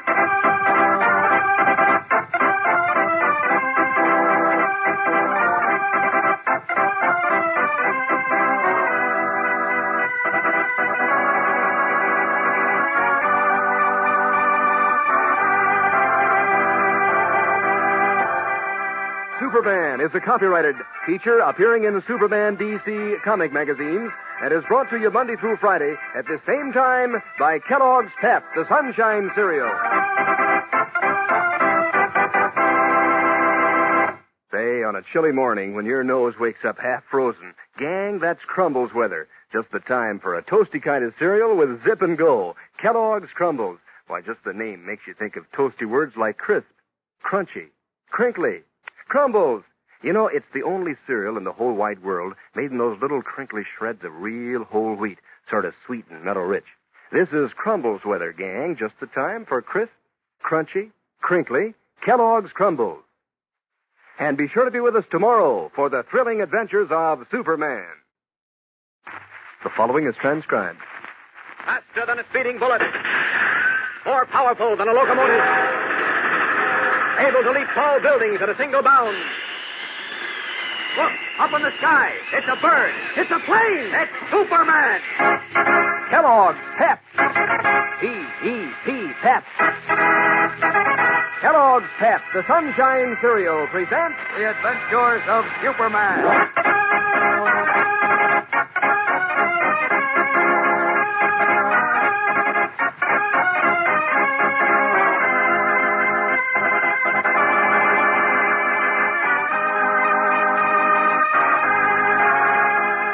Today, as Superman sits helplessly by, 10 suspenseful minutes are left, in which the fate of Editor Perry White is to be sealed. Hello there, gang. This is your pal, Dan McCullough. Say, gang, today I won't be talking to you about Kellogg's Pep, because it's Christmas Day. Instead, let's talk about what makes Christmas one of the best days in the whole year. Well, first of all, it's a day when lots of dreams come true, when that very special gift that you've been wanting so deeply more than lives up to your hopes. It's a day when you give a happy thought to others, and when the gift you give warms someone's heart. Thus, Christmas and its kindly customs have lived for many, many centuries. It's a day of joy and of cheerfulness, a day that you look forward to and plan for, and a day that you remember ever after. So, gang, today the grand old Kellogg Company of Battle Creek is wishing you the very happiest Christmas of all. And now, the adventures of Superman. As you remember, the Daily Planet has been exposing a huge housing racket in which war veterans are the principal victims. But the racketeers, determined to prevent the newspaper from ruining their profitable game, abducted Editor Perry White and warned Clark Kent that unless the Planet stopped exposing them, White would never be seen again. A tip from a war veteran enabled Kent to capture a member of the gang, who revealed the address of Brock Nielsen, the ringleader. Then, as Superman, Kent streaked to Nielsen's apartment, where he is now waiting for the racketeer to arrive. Meanwhile, unable to consult Kent, Assistant Editor Burroughs gave the order to run a page-one story on the housing racket, unaware that by so doing, he was endangering White's life.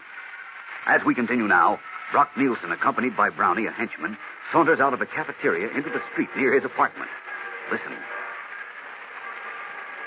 Hey, what are the church bells ringing for, Brownie? It's Christmas, Mr. Nielsen, don't you know? Oh. Now, come on, Brownie. There's a newsstand at the corner. I want to get the Daily Planet as soon as it comes out. What's your guess, Mr. Nielsen? Think there'll be another story in it about our racket? All I can say is that if there is, it'll be curtains for Perry White. Well, what if... And if that doesn't make the Planet lay off us, somebody else up there will be next. I guess you know what you're doing, boss, but the Planet's a big paper. It's got influence. That's exactly why we've got to shut it up. You know that if we don't, they'll not only spoil our juicy racket in Metropolis, but in the other cities we haven't hit yet. I guess you're right. You bet I'm right. The Daily Planet here yet, kid? Not yet, mister. It comes out usually at noon. Yeah. 20 minutes to wait. It's too cold to wait outside. Let's go back to your apartment. No, I'd rather wait for the Planet. Because the boys at the warehouse are standing by for me to tell them what to do about White. Come on. You can wait in that cigar store over there. Okay. Look at that poor sucker freezing in the Santa Claus suit. Oh, yeah. Merry Christmas, boy. Nuts. You think we ought to call up the warehouse and wish Perry White a Merry Christmas? It won't be merry for him if his newspaper blasts us again today. I can promise you that, Brownie.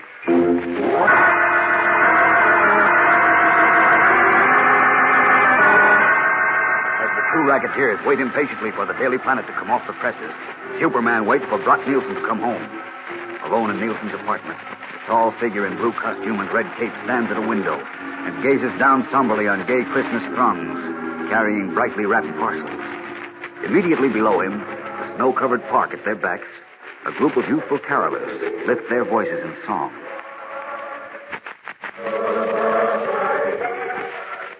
This should be the season of peace on earth, goodwill to men.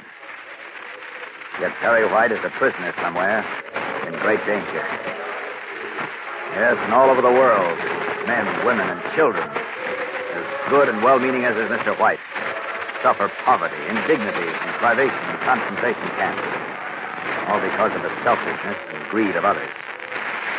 Or because the Lord saw fit to give them a different color skin or place them in a minority race. Or simply because they choose to worship him in a different church from that of their oppressors. Love thy neighbor, our Lord said. Do unto thy neighbor as you would have him do unto you. But so many people overlook that. Yes, it would be a good world if all those who profess to worship God really did his bidding. But too many make a mockery of God's grace, steal from and cheat and persecute their brothers. Like this thieving Brock Nielsen I'm waiting for.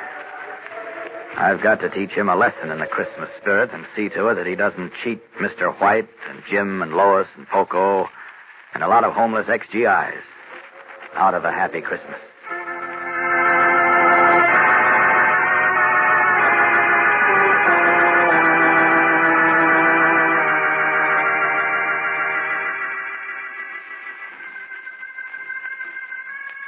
Why you turn that radio off, Eddie? Oh, no. It ain't so lonesome with it on. Lonesome? Yeah. But just you and me and that old goat White in this big warehouse, I get lonesome, Joe. Oh, ain't that too bad? Well, switch over to another station if you have to have it on. Why? I don't like that music, that's why. Well, it's nice music. So you know what this one they're playing now is? I know what it is, and I don't like it. All I've been hearing is this screaming about a white Christmas and then Christmas carols. Well, why not? It's Christmas, ain't it? Yeah, some Christmas. Cooped up in this cold, drafty warehouse watching this guy White. We could be out having some fun. Yeah, that's right. Say, when's Nielsen gonna tell us what to do with this palooka? I don't know. Brownie said we'd probably get a call pretty soon. Oh. You think he's gonna tell us to finish him? And the way I get it from Brownie depends on what comes out in White's paper, the Daily Planet. Oh, what do you mean? Well, the Planet's been running big stories about Nielsen's racket, see? Telling the public not to pay down any dough for lots and houses till they make sure the guys what's selling the lots really own them, see? Oh. Well, if all the war vets and the other suckers start doing that, Nielsen will be out of business, see? Oh. Well, I hope Nielsen don't tell us to do anything to White. Why? What do you care? On account of it's Christmas. What's that got to do with it? Oh, well, I feel funny about pulling any rough stuff on Christmas. When I hear carols and see the Santa Clauses on the street, I get to remembering when I was a kid. Oh. You know what, Joe? When I was a kid and me mother and father was living, I used to go to church with them on Christmas. I'll bet you robbed the collection plate. Never on Christmas. I never liked to pull nothing then. Why, that's why I hope Nielsen don't tell us to do nothing to White today. Eddie the Softy. Yeah. Yeah, I guess I am kind of a softy on Christmas Day. You better not be any softy if the boss gives us the office today. Not if you want to keep eating regular. And keep your health, too. Yeah. Guess you're right, Joe. You guess? Just try crossing Nielsen and see what you get. You remember what happened to Louie, don't you? Hey, Hey, what's that? Relax. It's just our little playmate White over there kicking at the floor. Oh, listen. Maybe we ought to take the gag out of his mouth, huh? Nah. He might start yelling like he's done before. Well, who's going to hear him around here? There ain't even anybody in the streets in this neighborhood today. Just the same, we ain't taking any chances. Nielsen says, watch this guy till I tell you what to do with him. And that is just what we're going to do. Okay. Turn that radio off, Eddie. Okay. I hope that's Nielsen. I want to get out of here. Hello? Joe? Yeah, who's this? This is Brock Nielsen. The boss, Eddie. Yeah, Mr. Nielsen. What's a good word? Get this and get it straight, Joe. I want you and Eddie to be ready to make a quick getaway, you understand? Yeah, when? Well, check your watch. In a few minutes, it'll be noon, and the Daily Planet will be out then. Now, if a certain story is in it, Brownie will come to the warehouse in the car and give you 4 long blasts on the horn. When you hear that, take care of Perry White and make your getaway with Brownie. You get it? Yeah, I get it. We wait for Brownie's 4 blasts on the car horn. Right. And that'll be the signal for White's finish. Now, don't bungle. Don't worry, we won't. Okay. Good night. Come on, boys.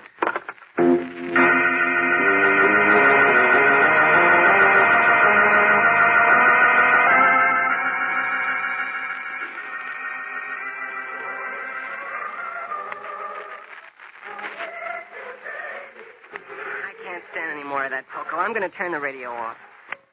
Why, Jim, that was pretty. It's a Christmas ditty. I know, but I don't want to hear any more Christmas music while poor Mr. White is in the hands of those racketeers. Oh, whoa. I know. If we only knew where he was and if he was all right. Can't stand the suspense. Well, neither can I. I just want to cry. I know what I'll do. I'll sing for you. No, please. I said I don't want to hear any more music, Coco. It makes me feel worse. Oh, you'll feel better when you hear me play. It's my funny song to drive cares away. Oh, no. I know a girl whose name is Liz. Her friends all call her Lizzie. She took a ride on a merry-go-round, and now poor Lizzie's dizzy. Oh, no. Didn't that song get us into enough trouble? Lizzie, she's really in a tizzy. Oh, Poco. She goes round and round and round and round and round. Will you stop it, Poco? It makes me dizzy. Now tell me true. Don't you feel less blue? No, I don't. I feel terrible. Worried about Mr. White. I'm worried about Mr. Kent, too. He isn't at the office. He isn't at his apartment. He isn't here. I don't know where he is. I only hope nothing happened to him, too. Oh, don't worry, Sonny. Mr. Kent is no bunny. No, I know he isn't, but just the same... Oh, what's that? Oh, Jim, please don't swoon. It's only the clock striking noon. Oh, yeah. Well, that means the Daily Planet will be on the newsstands now, and people will be sitting down to their Christmas dinners. Just noon to us, Poco.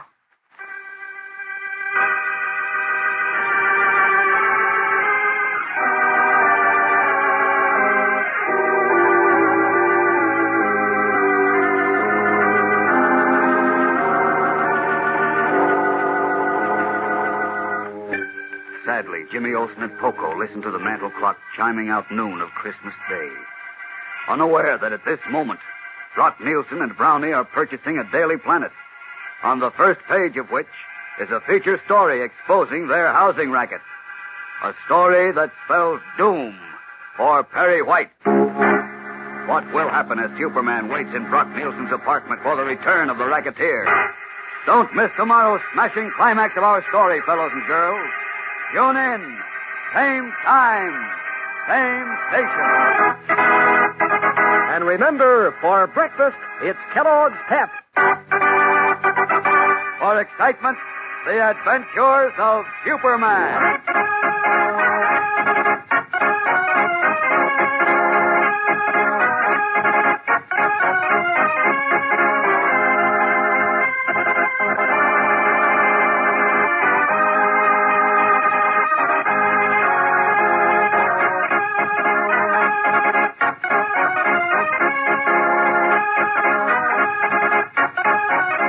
Superman is a transcribed, copyrighted feature appearing in Superman DC comic magazines and is brought to you Monday through Friday at the same time by Kellogg's Pep, the Sunshine Cereal.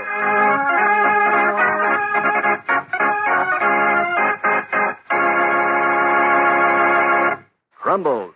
Crumbles. Kellogg's Crumbles. Say that over a couple of times. Just goes with toasty words like crisp, Crunchy, crinkly, doesn't it? And that's just what Crumbles is. A toasty kind of cereal for a frosty morning, sort of sweet and mellow-rich. And you know, gang, Kellogg's Crumbles is the only cereal in the whole wide world made in those crinkly shreds of real whole wheat. So good to eat and so good for you. Crisp, crunchy, crinkly. Crumbles, Kellogg's Crumbles. And be sure to be with us tomorrow for the thrilling adventures of Superman. Faster than a speeding bullet. More powerful than a locomotive. Able to leap tall buildings at a single bound. Look, up in the sky. It's a bird. It's a plane. It's Superman. Kellogg's Pep. Pep. Kellogg's Pep, the Sunshine Cereal, presents The Adventures of Superman.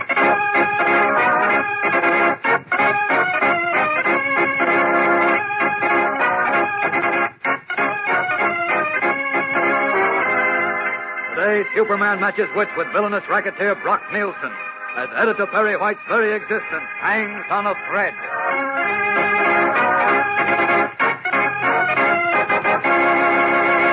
Hello there, gang. This is your pal, Dan McCullough. You know, I bet you'd have a hard time if someone asked you to pick out your favorite comic button in this new series that now comes in packages of Kellogg's Pep. Maybe you'd say Barney Google is the funniest, with his big pug nose and his popping eyes and that silly-looking silk hat. And you'd like Brenda Starr because she's so good-looking. Of course, maybe Superman would get the most votes because he's so doggone handsome with his red cape flying in the wind. Of course, no matter which is your favorite, you'll want to collect all 18 different buttons in this new series. You'll want the fun of trading duplicates with your pals, too. And you wouldn't miss the thrill of wearing Pep comic buttons pinned on your jacket or dress or cap. So how about asking Mom to be sure to get you some Kellogg's Pep? That's the only way you can get these swell comic buttons, you know. You don't send in either money or a box top. But inside every package of Kellogg's Pep you open, there's a nifty new comic button for your collection. And what else do you get from a package of Pep? Mighty terrific eating, believe me. Why, a bowl of those whole wheat flakes for breakfast really starts your day off right. Gives you energy, vitamin B1, and good old sunshine, vitamin D. And is this a tasty way to take in all that good nourishment? I mean, Pep's terrific. Yes, sir, you'll want lots of P-E-P, the sunshine cereal, Kellogg's Pep. And now, the adventures of Superman. When he defied warnings to stop exposing a vicious housing racket in the Daily Planet, Editor Perry White was abducted and taken to an old warehouse by order of Brock Nielsen, the leader of the racketeers, who then phoned Clark Kent and threatened that if the Planet printed another story about his operations, White was doomed.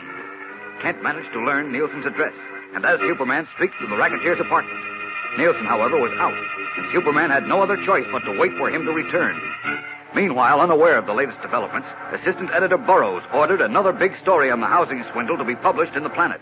And as we continue now, at a newsstand near his apartment, Nielsen and Brownie, a henchman, have purchased the noon edition of the Daily Planet, which has just arrived. Listen. Now, let's have a look at this paper, Brownie. Does it have a story about us, Mr. Neil? Look at this. Right on the first page. Uh-oh. Racketeers fleece war veterans of millions of dollars in huge housing swindle. Sell land and homes they do not own. How do you like that? I don't. I thought you told Clark Kent it would be the end of Perry White if the Planet ran another story about Not so it. loud. Come over in this doorway. Okay, but I did tell that to Kent on the phone. But apparently he thought I was bluffing. Well, were you? No, I wasn't. And Kent's going to find it out. Because we're going to take care of White and then tell Kent that if he won't be good, he or somebody else in his office will be next. That'll show him we mean business. But it's awfully risky. Don't worry, I know what I'm doing. Where's the car? Just around the corner. Okay. Now get this. I want you to get the car and drive to the warehouse where Joe and Eddie are holding White. Stop in the alley and blow the horn 4 times. 4 long blasts. Joe and Eddie will know what to do. Do you understand? You mean about White? Yes. I told them that when they hear your horn, 4 long blasts, they were to give it to White and then come down to the alley. Now, you pick them up, drive them across the river, and then come back to the apartment. I'll be waiting there for you. You got that? Yeah, but look, Mr. Neil. Whatever it is, skip it. Get going, Brownie. There's no time to waste. Okay, Mr. Nielsen, you're the boss.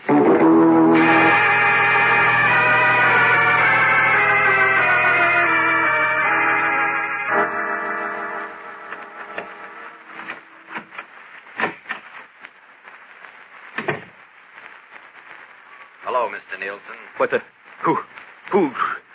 Been waiting a long time for you to come home, Mr. Nielsen. Who are you? Let's just say I'm a friend of Perry White. How do you... Say, how did you get in my apartment? I flew in. Oh, wise guy, eh? Now get up from that chair and let me have a good look at you. Gladly. And don't try anything. This gun in my hand is loaded. The gun won't help you. Oh, no? Stay where you are. What kind of a costume do you call that? Take a good look. Recognize me? Why, it's Superman. That's right. Now, Mr. No, Nielsen. it's a trick. Don't move. Sorry, Mr. You Nielsen. can't be but Superman. You're just... I am Superman. Now, let's get Don't out of move, case. I said. I'll shoot. Go ahead. Satisfied now? The bullets, they bounced right off you. Of course. You are Superman. Yes. And now that we've got that over, let's get down to cases. Where's Perry White? I don't know. Don't give me that. You're the man I talked to on the phone, and Mr. White was with you. So talk now and talk fast. Where is he? Well, I'm waiting. Look, I'll make a deal with you. A deal? Yes, With me? Yes. You've got me, all right. But you'll never find White unless I say so. Now, I'm willing to make a deal with you. Yes? You promise to let me go, and I'll tell you where White is. Nothing doing. You're wanted for grand larceny, 2 murders, and now kidnapping, and the police will be glad to see you. But wait. Unless you deal with me, there won't be any Perry White. Really? You heard me. Everything's set for him to be finished in a few minutes, unless I call it off, and I won't call it off unless you and I make a deal. Now, look, I hate to get rough, Nielsen, but since you say Mr. White has only a few minutes to live... That's right. I'll have to forget about turning you into the police to get the truth out of you. There isn't time for that now, so I'll have to get a quick confession out of you myself. Let go. What are you going to do? You'll find out. Up with this window. Now, up and away! We're flying. Yes, we're 5 miles up, Nielsen. Getting cold? Yes, but, well, you can't scare me. We'll see about that. Are you going to tell me where Perry White is? No. If you turn me in, I'll get a life sentence, so I won't talk unless you make a deal. Well, let me see. I think the Sky roller coaster will make you change your mind. Away!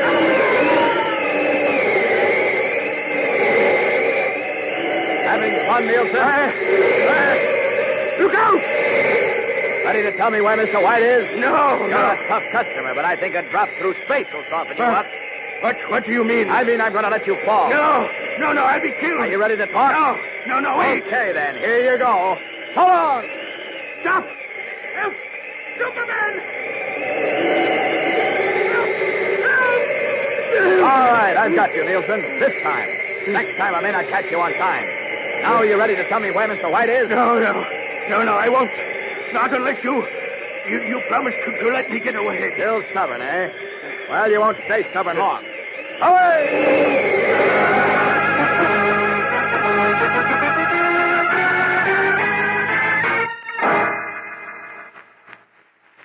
Hey, Joe, how long do you think we'll have to stay holed up in this warehouse with this old goat Perry White? Huh, Joe? I told you what Nielsen said. For certain stories in a noon edition of the Daily Planet, Nielsen's going to send Brownie over here in a car, see? He'll give the horn 4 long blasts, see? That means we give White the business and then scram with Brownie, see? Well, me, I hope the story ain't in the Planet, 'cause I don't like no rough stuff, especially on Christmas. Stop being a softy. Remember that Brock Nielsen is the boss, see? And what he says goes, see? Yeah, sure, I know, but Shut I was up. playing... Now give me a pain in the neck. Hey, what's the matter with White? Okay. Well, I don't think... care plenty, you hoodlums, unless you take these loose off me. Hey, he got the gag out of his mouth, Joe. I guess we better put it back. Now, look here. Oh, what for? He could yell his head off and nobody would hear him. Now, listen to me, you... Shut up, Grandpa. Grandpa? What? Why, for 2 Shut pins, up, I said. I'll smack you so hard you won't need a gag, see? No, you listen to me. You men are crazy if you think you can get away with this. Don't you know kidnapping is a capital offense in this state? Get him, Eddie. A comedian. Yeah. Oh, you'll both laugh out of the other side of your mouth when the police catch up with you for abducting a private citizen, the editor of a great newspaper. And if you do anything about finishing me, Listen, if a certain story was in your newspaper today, we'll do more to you than just talking. Why, Eddie? Yeah. You wouldn't dare. No? No. Let me tell you something. You just wait and see. Hey, Joe, the car horn. Yeah, shut up, listen. Is it Brownie? more blasts. That's him, all right. Okay, Grandpa. This is it. The end of the line for you. No, wait a minute, Joe. Maybe we can Got find it, Eddie. some... We got work to do. Come on.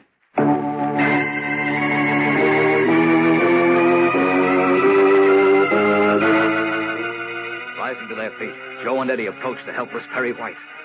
What will happen? We'll return in a moment with the tense climax of today's episode. So stand by. Say, you know what I found out the other day? Well, I discovered that the girls in our block have collected more different comic buttons from that new series Kellogg's Pep is putting out than the fellas have. And the boys are sure worked up about it. No kidding. They're getting busy right now trying to get ahead of the girls. Well, it's a load of fun, isn't it, gang? First off, it's exciting when Mom opens a new package of Pep to see which button you'll find inside. Maybe it's Judy or Corky from Gasoline Alley, or the Inspector, or Superman himself. Or maybe it'll be a duplicate. Even more fun, because then you can negotiate a trade with one of your pals. And no matter which button it is, it's bound to be mighty keen-looking. Bright comic strip colors on a sparkling white background, a real humdinger. And you know, the best part is, it's so easy to collect these nifty buttons. You don't send in any money, not even a box top. And you can't buy them anywhere. All you do is to ask Mom to get you some Kellogg's Pep and look inside every package for your new comic button. You can look forward to some mighty good eating, too, when Pep heads the breakfast menu.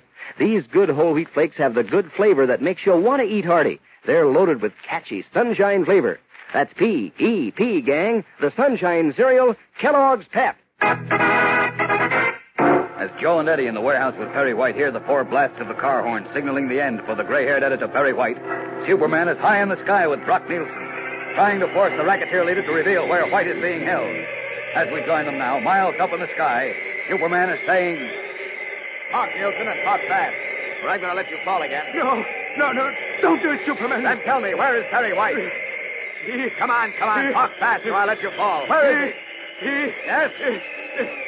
He's in the warehouse on Clinton Street. Where on Clinton Street? Number 72. 72 Clinton, eh? All right, then. But I'm afraid it's too late. What? My man Brownie must be there already. You'd better pray, Nielsen. Pray that it's not too late. Away!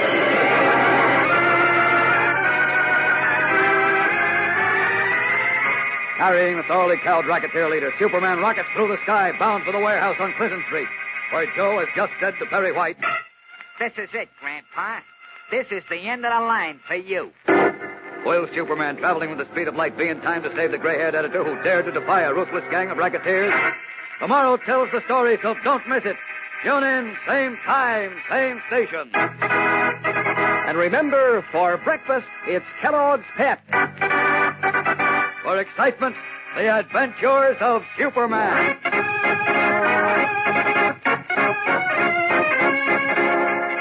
Superman is a copyrighted feature appearing in Superman DC comic magazines and is brought to you Monday through Friday at the same time by Kellogg's Pep, the Sunshine Cereal. Say, when you shiver out of bed or